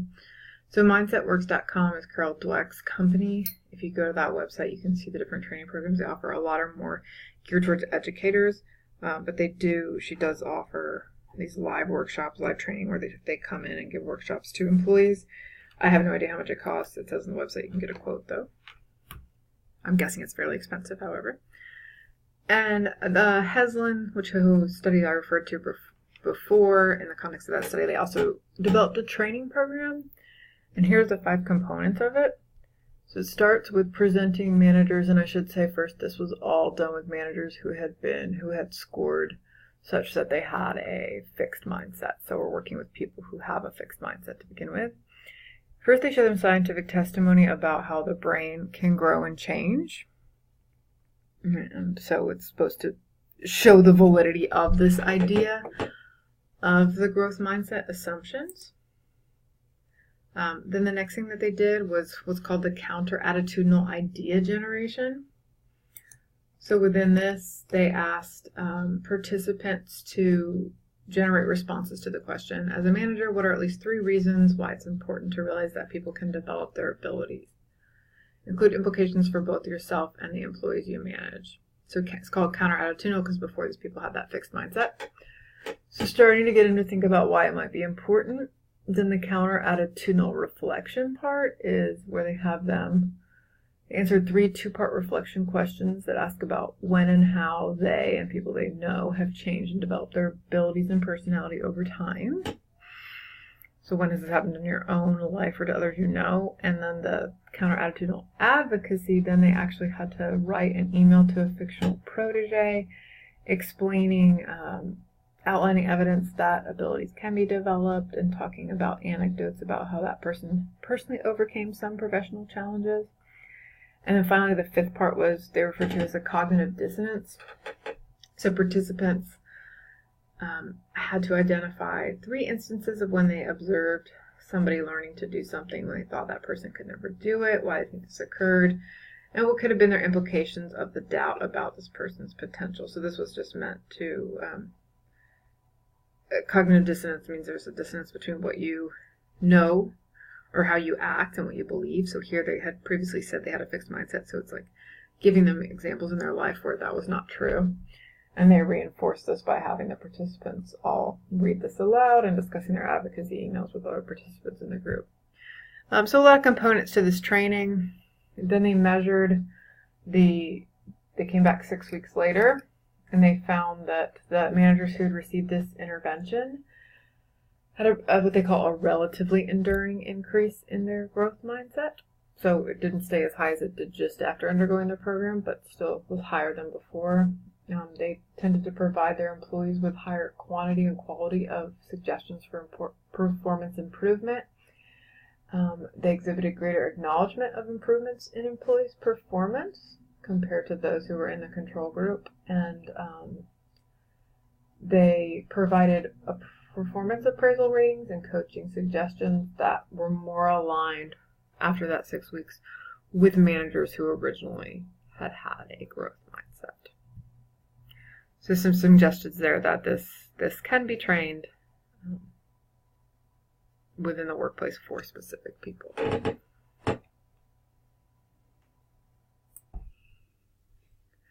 A second individual difference I want to talk about involves the approach and avoidance motivational systems. So the basic idea here is that within each person, we have varying tendencies to be motivated by either an approach or an avoidance motivation. They're actually completely independent of each other, so you can be strongly motivated by both. It's not an either or thing. But the approach system, essentially when your motivation comes from trying to pursue something. So like thinking about it as the positive outcomes associated with success. So you work hard because you're striving to achieve a promotion, right? So it's like you're approaching something in the future. The enthusiasm depression thing here is that the consequences of success and failure with this are thought to elicit emotions on this enthusiasm depression scale, right? So if you achieve something that you're approaching, you'll experience enthusiasm. If you don't, you'll experience more of a depression. On the other hand, there's the avoidance system. So this is when you're motivated by essentially avoiding failure. Okay, so you work hard because you don't want to deal with the bad feelings of being passed over for a promotion. All right? So you're still motivated to get the promotion, but the reasoning around it is different things. Okay. And the emotions associated with this are if you don't achieve something, if you're not able to avoid something, you'll experience anxiety. If you are able to avoid it, you just experience relief. So it doesn't actually lead to typical positive emotions as we think of them, like in the same way as approach does in terms of enthusiasm. Right, so again, sometimes it's hard to get your head around this, but just think about it. Are you doing something because you really care about achievement, doing well, or are you doing something because you have a fear of failure? Generally, approach motivation is correlated with more positive outcomes in organizational settings than avoidance motivation. There's some exceptions that I'll talk about in a minute. But it's one of those things that I think a lot of people are motivated by in an avoidance way, but perhaps haven't thought about that before. So here's kind of a quirky measure that's been used for this. So what they have participants do is 2 different mazes. When I illustrated this, I just used the same maze, but they would be different mazes so that there weren't order effects. And they time you to see how long it takes you to do it. So one maze, the one with the cheese, the idea is that you're supposed to put yourself in the place of the rat, and you're trying to approach that cheese and get out of there. The other one is there's an owl. So the idea there is that you're the rat. You're trying to get out of the maze so that you don't get eaten by the owl. So you're trying to avoid the owl. So you can measure people's reaction time and tell which one of these systems is more dominant in a given individual. Like I said, though, some people, it's rare, are high in both, but most people have one or the other that is more dominant. And there's other traditional measures out there that are more self-report, but I thought this one was kind of cool.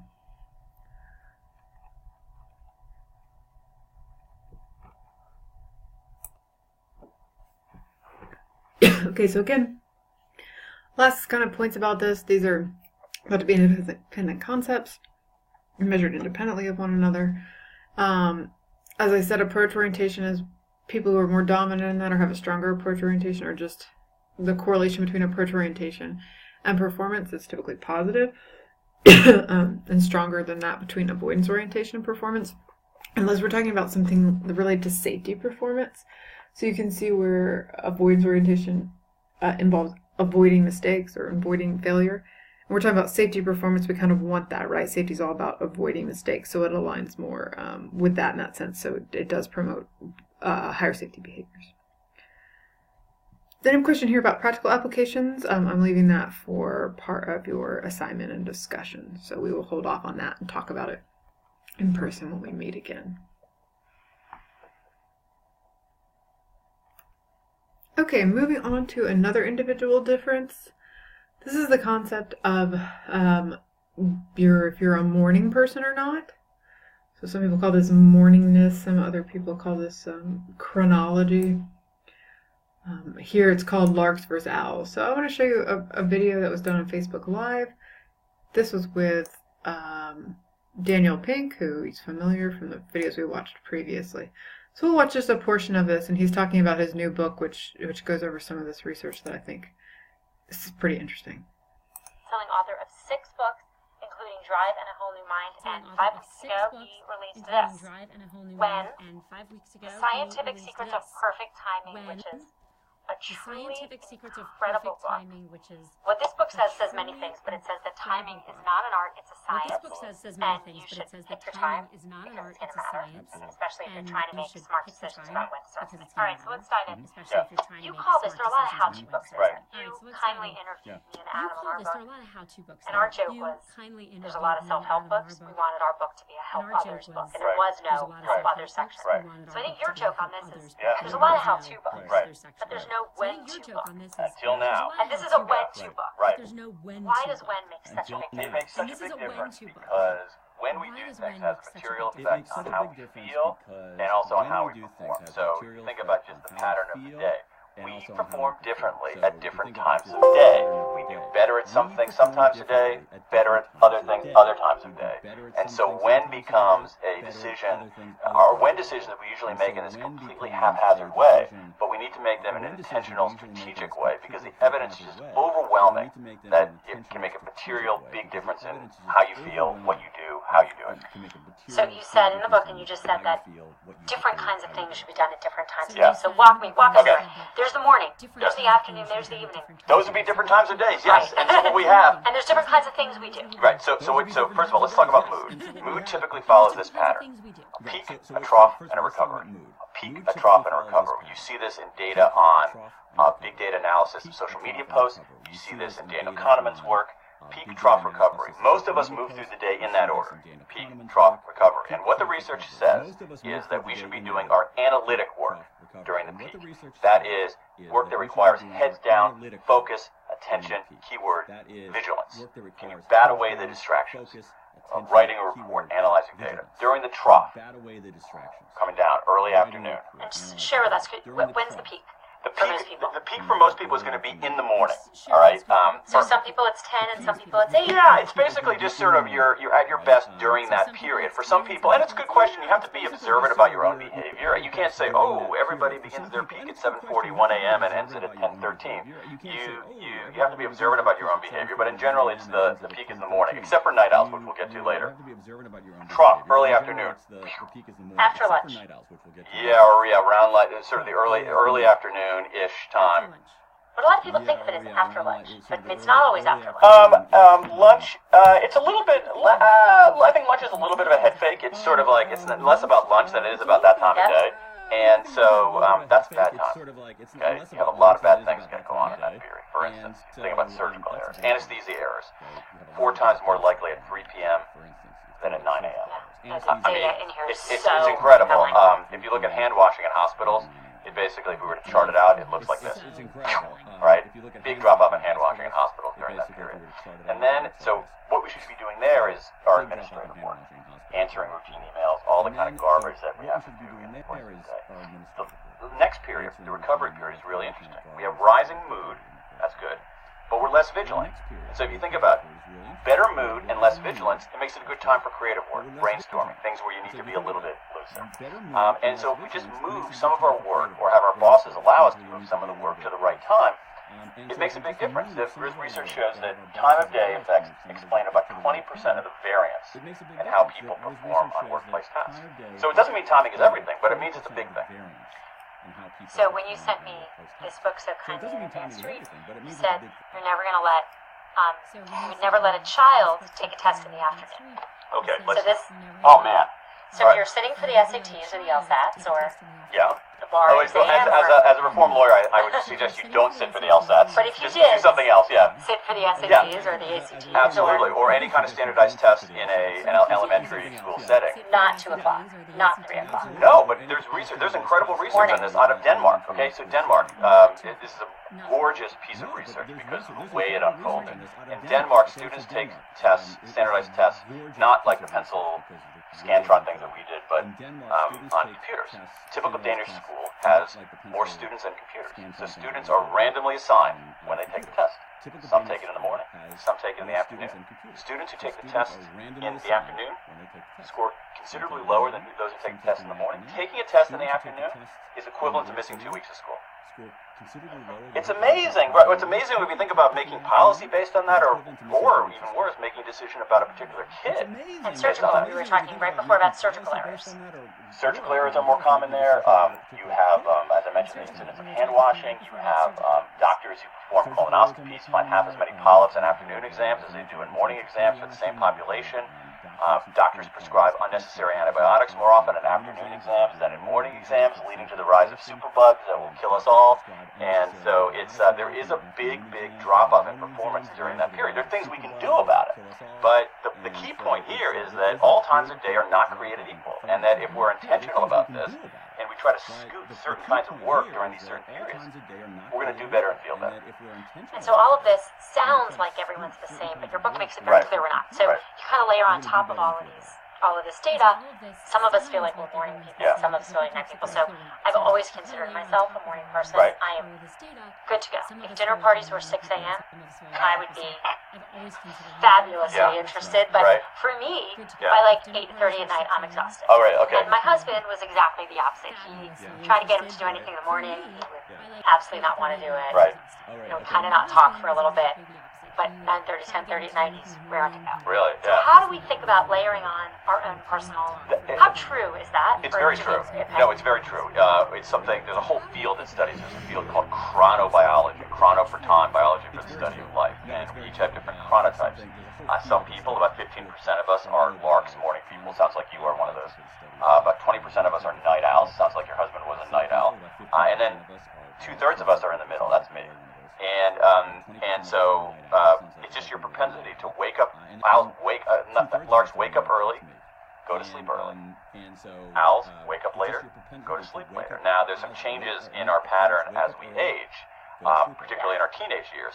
But yeah, no, that's a big factor. And so if you think about these owls, the owls go through the day in reverse order. Recovery, trough, peak. So is that true? Yeah. So if you were an owl, that whole thing we talked about, you want to do your creative work, you want to do your administrative work, and then your analytical work in that order. Exactly. If you're an owl. If you're an owl, because I mean, you probably see it here. You probably have some younger people who are doing analytic work who really hit their stride at 4 in the afternoon, 5 in the afternoon, 6 in the afternoon, 7 in the afternoon, and that's not because they're weird or they're lazy or anything like that. It's because they're owls. When I first joined Facebook, we like calendar system we all use, and I scheduled a meeting with one of our engineers for, I forgot, like 8:30 a.m. Oh, you're a cool boss. And no, I just assumed that was totally normal. It was like my first or second week, and he didn't come.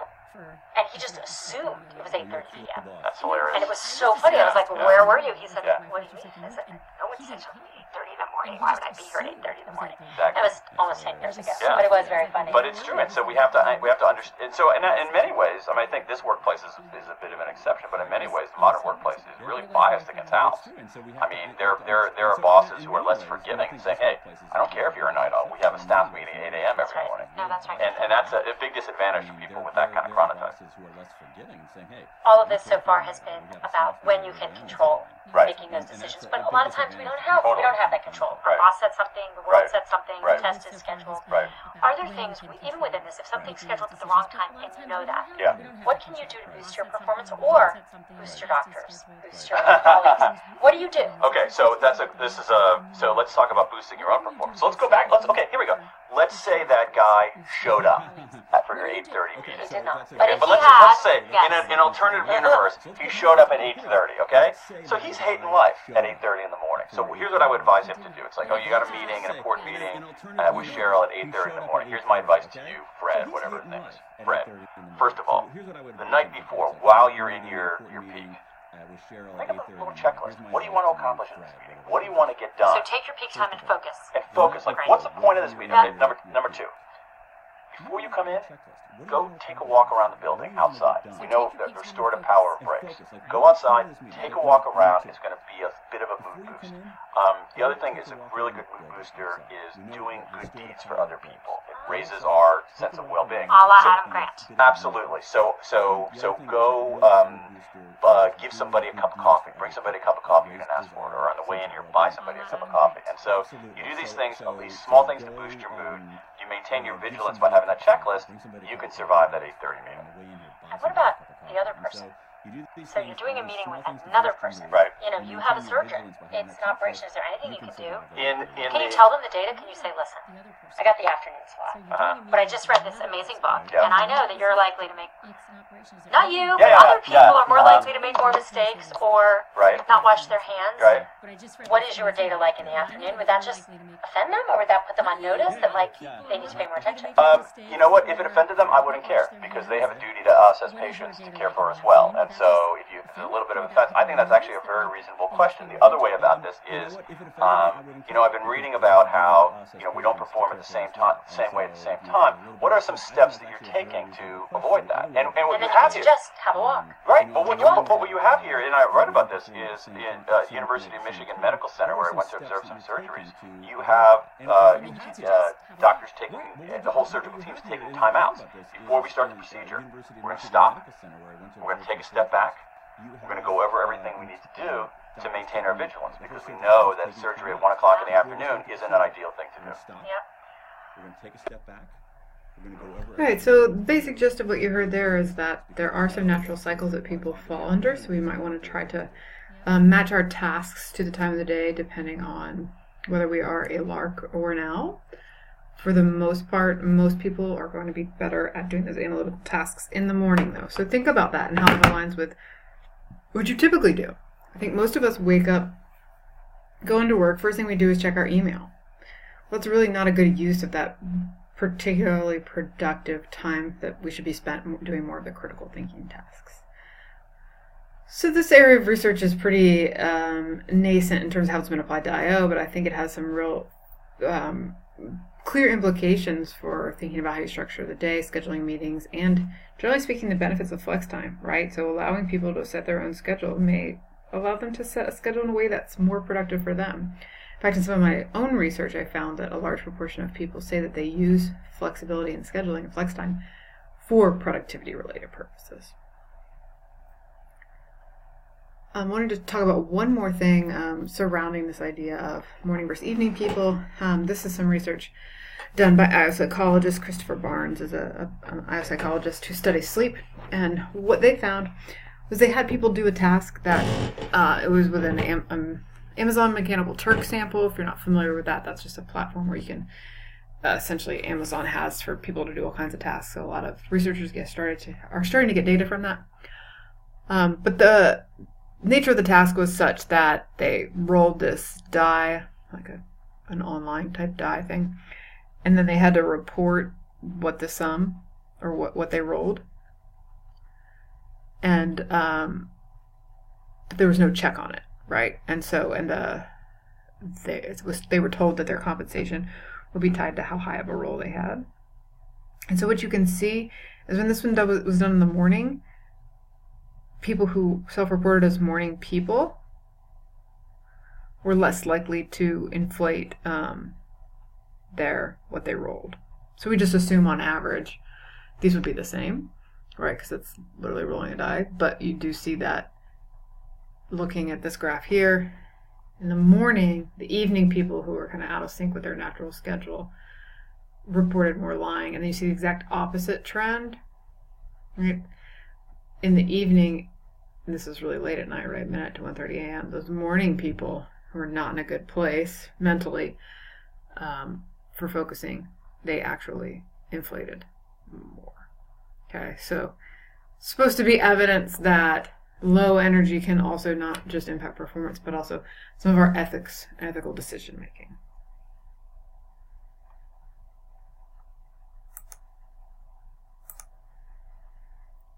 All right, now I just want to talk generally about disposition and the role of just who you naturally are, right? Things like your personality, parts of you. Impact motivation. We talked about very early in the class, maybe the first session, why are some people, think about your worst and your best coworker, why were they different? And one thing is, like, some people just are more motivated than others. And that seems to be the case based on research. So this is particularly on job satisfaction that I'm going to talk about first.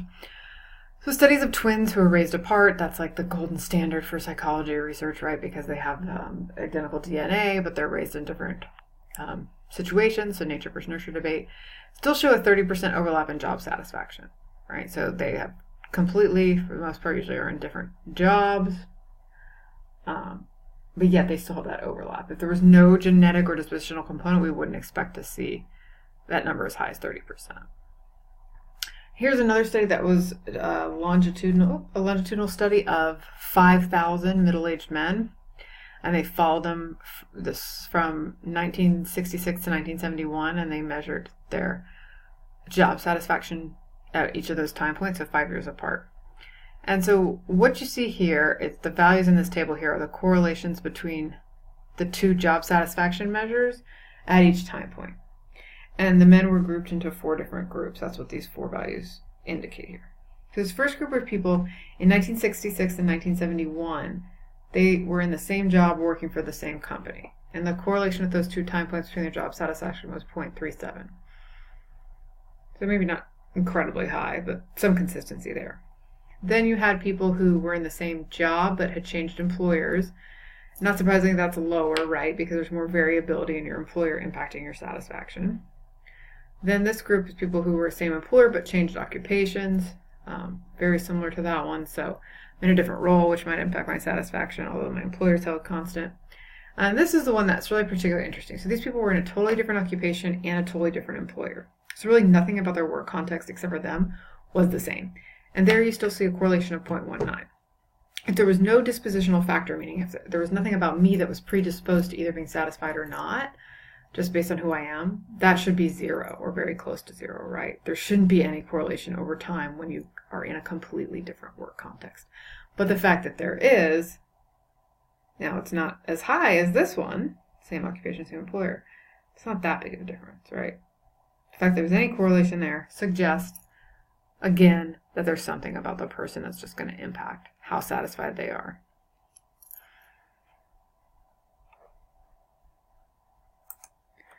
Then talking about disposition's role in organizational commitment, a couple studies I'll talk about here. Angel and Lawson have a study where they argue that normative commitment is more dispositionally oriented than our continuance and effective commitment. Remember, normative commitment is the kind of like the moral obligation to stay somewhere. You feel like you're staying because you owe the company something. So they argue that there's just certain people who tend to have that normative commitment or not. Like some of us just feel more obligated than others. I think I can, and I'm guessing you can too, think of just examples of people like that in your own life, right? Some people just naturally like feel bad about doing things, where others are like, no big deal, you don't owe them anything. Lee et al. Has a similar idea here with this commitment propensity. So they just say that there is a situational factor that has a likelihood that somebody will be committed to any type of organization, no matter which organization you're in. So again, it's not something about the organization, it's something about you. And this was shown to correlate with the likelihood of somebody dropping out of the Air Force Academy.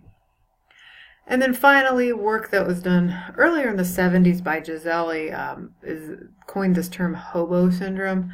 So that's the idea that some workers just have these internal impulses to switch jobs a lot, right? Doesn't really matter, why. It's not that they're unhappy at the jobs, but they're hobos in the sense that we don't really use the term hobo much anymore, but they're just moving around from place to place. They have no real home. Some people are just drawn to that. It wouldn't really matter how great the job was.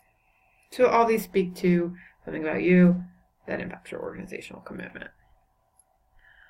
So the next question would be, what is it about the person that matters? So here's where we can pull in some research on personality in general.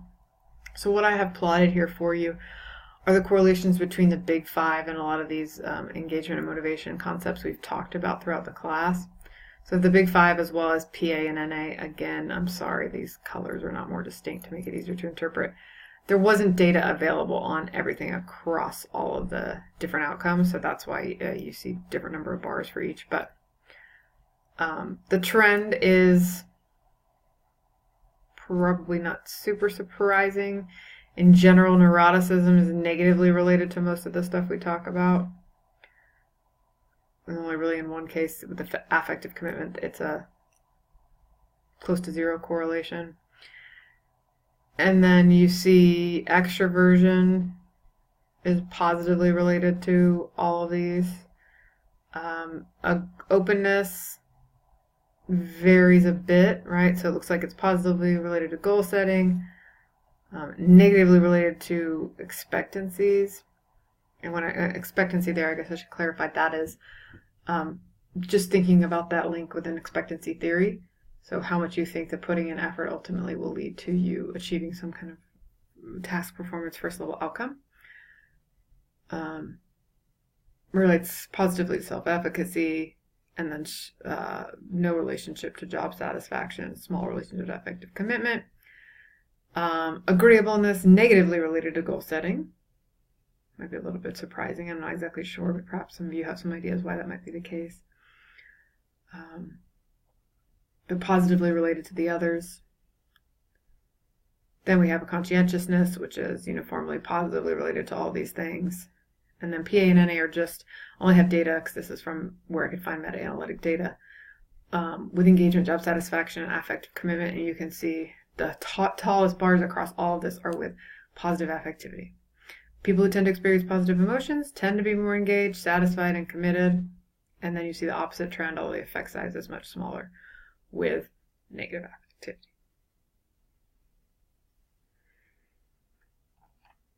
Some other stuff that I think is cool that's not really being talked about in IO so much, but maybe we're starting to get there, is looking at genetic information as a way to identify dispositional factors. So one thing that has been found is related to this gene called the DRD4. This is involved in regulating your dopamine receptors, or dopamine kind of being like the reward hormone.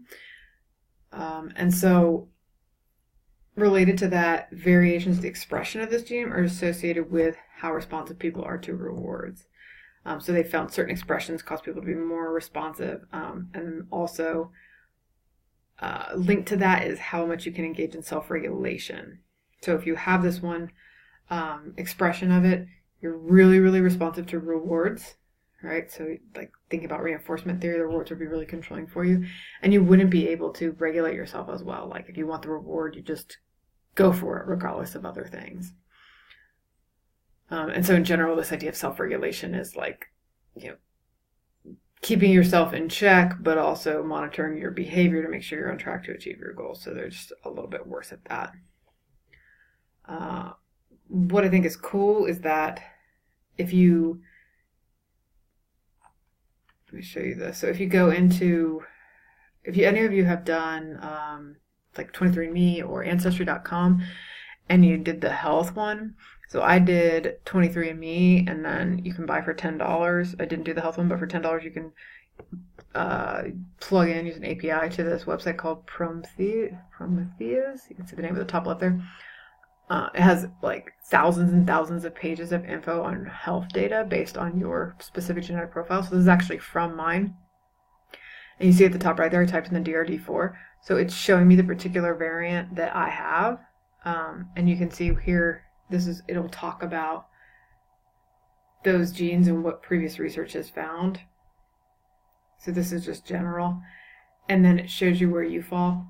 I have no idea how to interpret this in terms of like if I am in that group that's more responsive or what. You could probably dig a little bit more and figure out how to interpret it. I just haven't spent the time doing that, but I think it's kind of cool that, if you do I think I did this test for $60. You can have all kinds of information on your genes that may be illuminating for stuff that you wouldn't really expect. So going back, the second point I wanted to make here is a recent study by Belsky and colleagues that focuses on polygenic scores. You might have heard of this before. Genetics research, the way that it's progressed is that they've tried to find like different gene variants and how they impact outcomes. And most of them account for just a really, really small amount of variance. But there's so many variations, there's so many different genes. So what they started creating is a polygenic score. It's this aggregate measure of variation across somebody's genome. So they take the things that they know matter for predicting certain outcomes, and they just aggregate across it. And so it's like this aggregate of where all different types of genes combined into one is the best way I can explain, or the best way I can understand a polygenic score.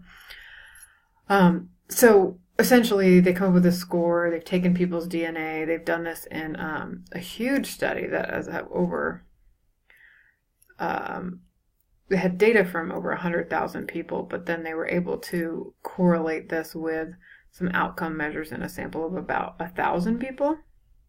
And they found that the polygenic score predicted adult economic outcomes even after controlling for things like socioeconomic status and educational attainment. And what's interesting is that the polygenic score was correlated with environmental factors. So children with higher scores in the first place tended to be born into a higher socioeconomic status, kind of more well-off families from a financial standpoint. They also predicted things like early acquisition of speech and reading. So all kinds of different outcomes they predicted. Here's some data, though, that's pretty interesting. So they found it matters, your polygenic score matters more for your adult attainment. And this is like a composite of your educational attainment, how much income you achieve. I think there's some other like things with the prestige of your job, interpersonal skills. There's kind of a lot that goes into this adult attainment factor. But what you can see if you compare the slopes across these three graphs, so this is showing for families that were considered low socioeconomic status on the left, then middle, then high. You can see in all cases it's a positive slope, a positive line, so suggesting a positive correlation between your polygenic score and your adult attainment. But the line is the steepest in the low SES families. So it matters even more if you come into an environment that you have probably less resources and less income. Right? It still matters in the high SES families, but less so. So in other words, this is kind of another way of saying, if you're in a situation where your genes don't predispose you for success, it's not going to be as big of a deal for you. You can compensate for it if you come from a family that has money and social status, more so than a person who's in a family that does not have those things. So it's kind of a double whammy if you're low polygenic and low SES. But I do want to emphasize that these effect sizes are pretty small. So it's not accounting for a ton of variance in adult attainment, but it's still accounting for some.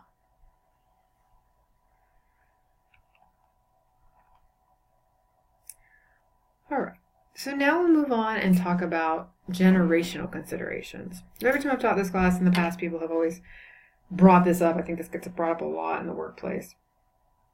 All these different assumptions we have and how do you motivate millennials, that kind of thing. So usually if we were together, I would pose the question kind of what are your assumptions about different generations? Instead, I'm going to show you a Saturday Night Live clip. Okay, so obviously that was a little bit of over-the-top satire there, but a lot of the focus now is on millennials because that's kind of a core of the newest members of the workforce. But you can see, just to make sure everybody knows what we talk about when we say different generations, here's a list that shows you the cohorts that make up different generations. Most of what we talk about in contemporary research is baby boomers, Gen X. This Xennials, I have never actually heard anyone use. I guess kind of a combination of the in-between with the millennials and Gen X, and then, but usually it's baby boomer, Gen X, and millennials are kind of the three main ones that are being compared. Okay, so there's a lot of assumptions out there. If you walk past a bookstore, you know, like think about the airport bookstore where they always have popular press, businessy books. Probably see like a handful of books about motivating millennials or how to manage different generations in the workforce, that kind of thing. It's a very hot topic that in the popular press, a lot of people make huge assumptions about different generations. So I want to talk about what the research really speaks to on this. Okay, so I'm going to go over the results of a meta-analysis that was done in 2012. At that point, there were only 20 published studies on generational differences at work. So we don't have that much research accumulated yet on this. But before I do, I wanted to talk about a huge methodological consideration in this area of research, which is something that I think has led to a lot of the misinformation that's out there. So most of the studies that were in this meta-analysis were cross-sectional.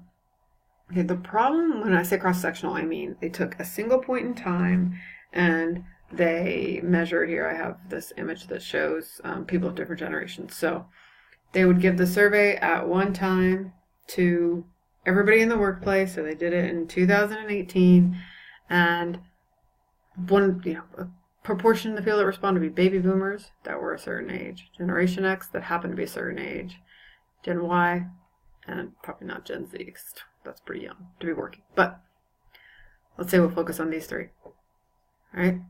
So essentially what we're seeing here is then they would draw conclusions about baby boomers, take the average score of baby boomers compared to Gen X and Gen Y. But the issue is that we can't separate out generation from the person's age or their career stage. So what I mean is, how do we know, like, if baby boomers value something like security at work more? Well, how can we be sure it's because they're from the baby boomer generation and not just because they're people in the late career stages? There's no way to isolate those two things, because at a single snap point in time, everyone who is of a certain age will be of a certain generation. Okay? So you cannot isolate in that type of design generational effects from age effects. And we expect there to be a lot of age effects when we look at age in relation to the workplace, right? Age typically correlates with life stage, and you have different things going on at different points in your life, as well as your career stage. you're naturally going to have different desires from your job, right? You're going to care about different things when you start work at age 22 versus when you're about to leave at age 69. So a lot of the differences, I think, are really attributable to age versus being a member of a certain generation. Now, there's a second class of studies, far fewer though, that are called cross-temporal. So what they do here is they hold age constant, but look at it at different time points. So these studies take a long time to do. A lot of the research on this is based on these big nationally funded studies that the government's been paying for over time. So you say, I'm looking at just a sample of 35-year-olds, but I'm going to look at them in 1990.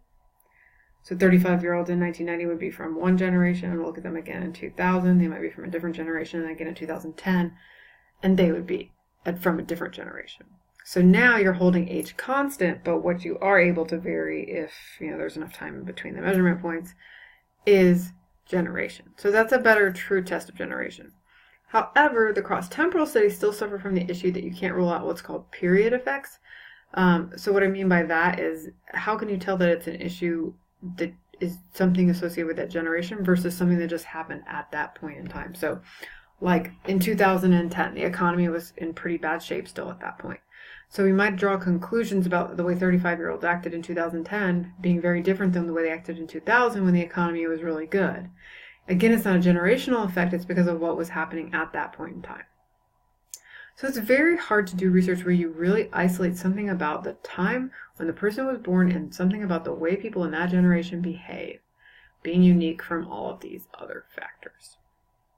Okay. With that being said, if we want to talk about generational effects, what you really should talk about is age effects, because most of our research is cross-sectional. So we can say that people in the workforce that are, age 52 to 70 tend to have these preferences versus those that are age 22 to 36. And that might, for all intents and purposes of people that you're talking to, be the same thing as generation. But in reality, it's not. Okay? Because really can't isolate the two. But I guess the point I'm trying to make is I'm not sure that it necessarily matters for the purposes. Depends on what reason you're trying to do this research. If you want to know how to motivate people who are different ages in your company, then you can still draw the same conclusions there. But best to avoid the generational language.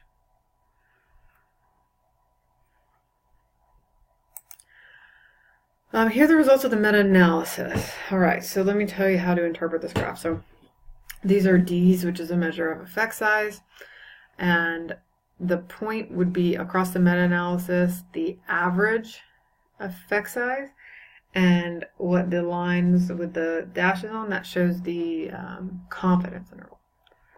Remember, from statistics, confidence interval is related to significance. So if the confidence interval contains 0, that means that that value is not, we can't say it's significantly different than 0, typically because there's so much variability within it. And the different, so you can see the different outcomes they looked at. So this is job satisfaction, commitment, and intent to turnover. And then these are studies that compare different generations. So it explains up here. Traditionalist is another name for just the generation above baby boomer. B, X for Gen X, M for millennial. Okay. And then different types of commitment are broken down here. Normative, continuous, and a general one. So you can look across this, there's a lot of different comparisons made here, so it's hard to make overall general sweeping conclusions. One thing that I see is a lot of these lines cross 0.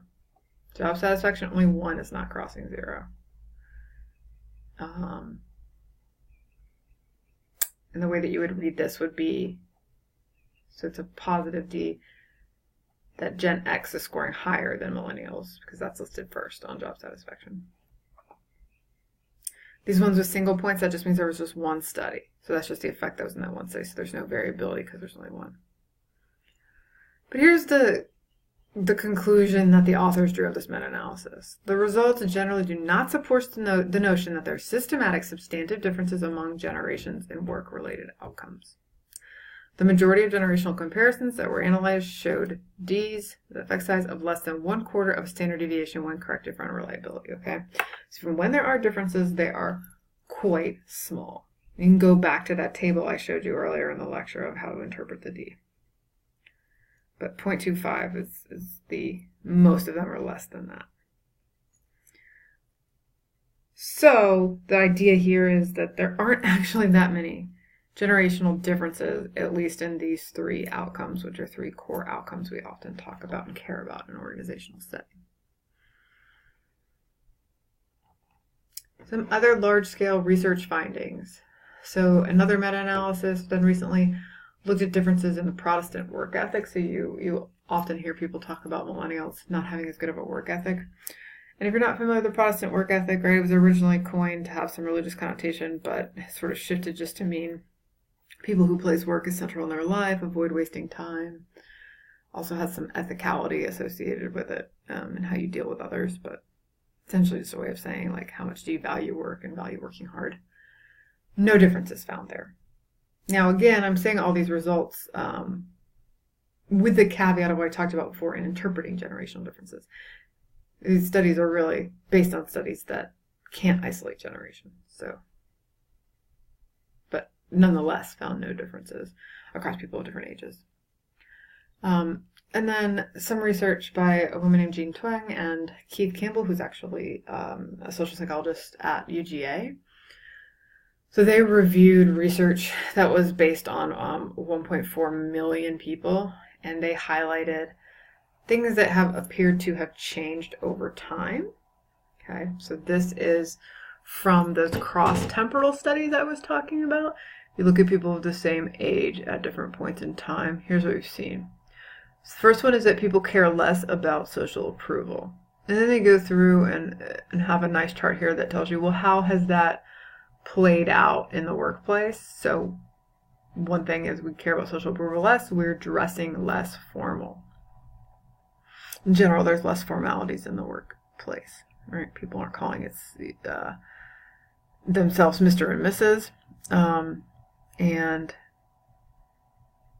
you aren't thinking as much about other people's thoughts about you, but more of a focus on doing what's right for you.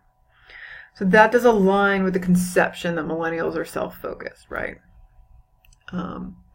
The last column, the organizational change counter pressure, what that's meant to be is if you want to counter this, what you can do. So you could implement dress codes that would make people dress up more. People have higher self-esteem but are also more narcissistic. Okay. So we have higher expectations of what the workplace is going to do for us and that we're going to get a lot of fulfillment from work. You see that change in values, again, a focus more on the self, leading to some ethical problems because of that focus on the self. To the organizational accommodation is programs that praise people and ethics training, whereas the counter pressure would be not to give people self-evaluation so they don't have any information about the self. Over time, locus of control has become more external. Okay. People are not taking responsibility for their success or failures. They're attributing it to things outside of themselves. So the organization has to push people more to produce. And then I'm not going to go over all these in detail, but you see higher anxiety and depression. People are more stressed. Women have become more agentic and assertive over time. So we see more women in higher positions. That alters the type of needs that people expect to get from the workplace to better accommodate women who generally take on more of the childcare responsibility. Okay, so that's just a couple things that differences we're seeing outside of the pure work setting. But you can see some of the implications for work here.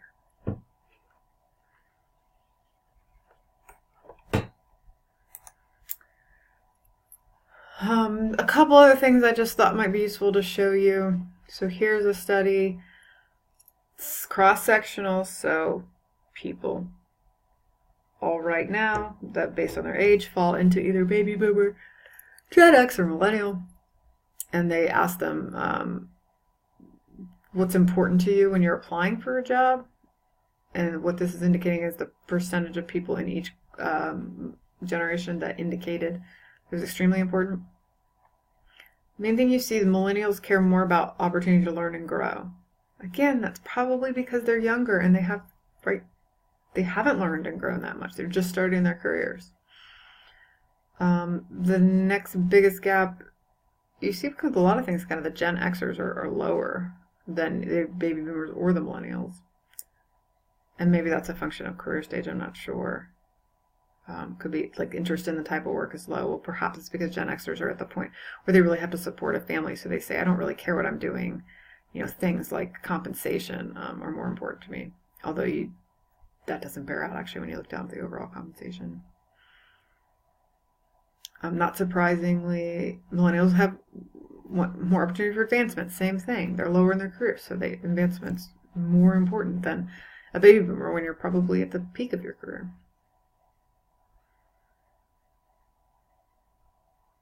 And then a lot of the others, those dots are pretty close together.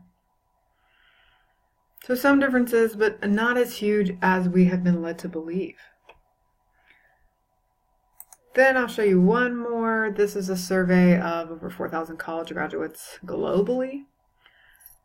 The other one was just US. And these were all just people in the millennial generation. And it's all done from PricewaterhouseCoopers. So these were all people that were enrolled in PricewaterhouseCoopers programs. So that's not a fully representative sample. But some stuff that stands out to me is... Okay, so the last point I just want to make is, what should your takeaway be from this in terms of motivating people in different generations? I don't think that there are a ton of differences. People seem to be the most focused on motivating millennials. And so, to me, some of these ideas here in this very last study seem pretty relevant, right? So they are going to want opportunities for career progression. So make sure that you provide that within the workplace.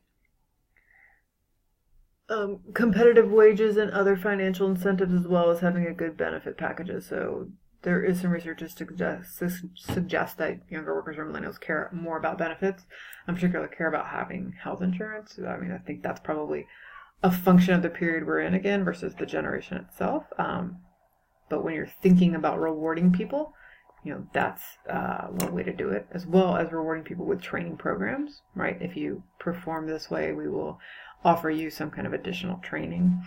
And then I do think that the flexible work arrangements is a really key, right? The workplace is getting less formal, as we noted. People want to be able to work at times that are most beneficial to them. And that is one really easy way to allow that to happen. And also, back to the issue of larks versus owls, to get people to adjust their schedule to when they're going to be most productive, and most motivated personally. Okay, so we will stop there.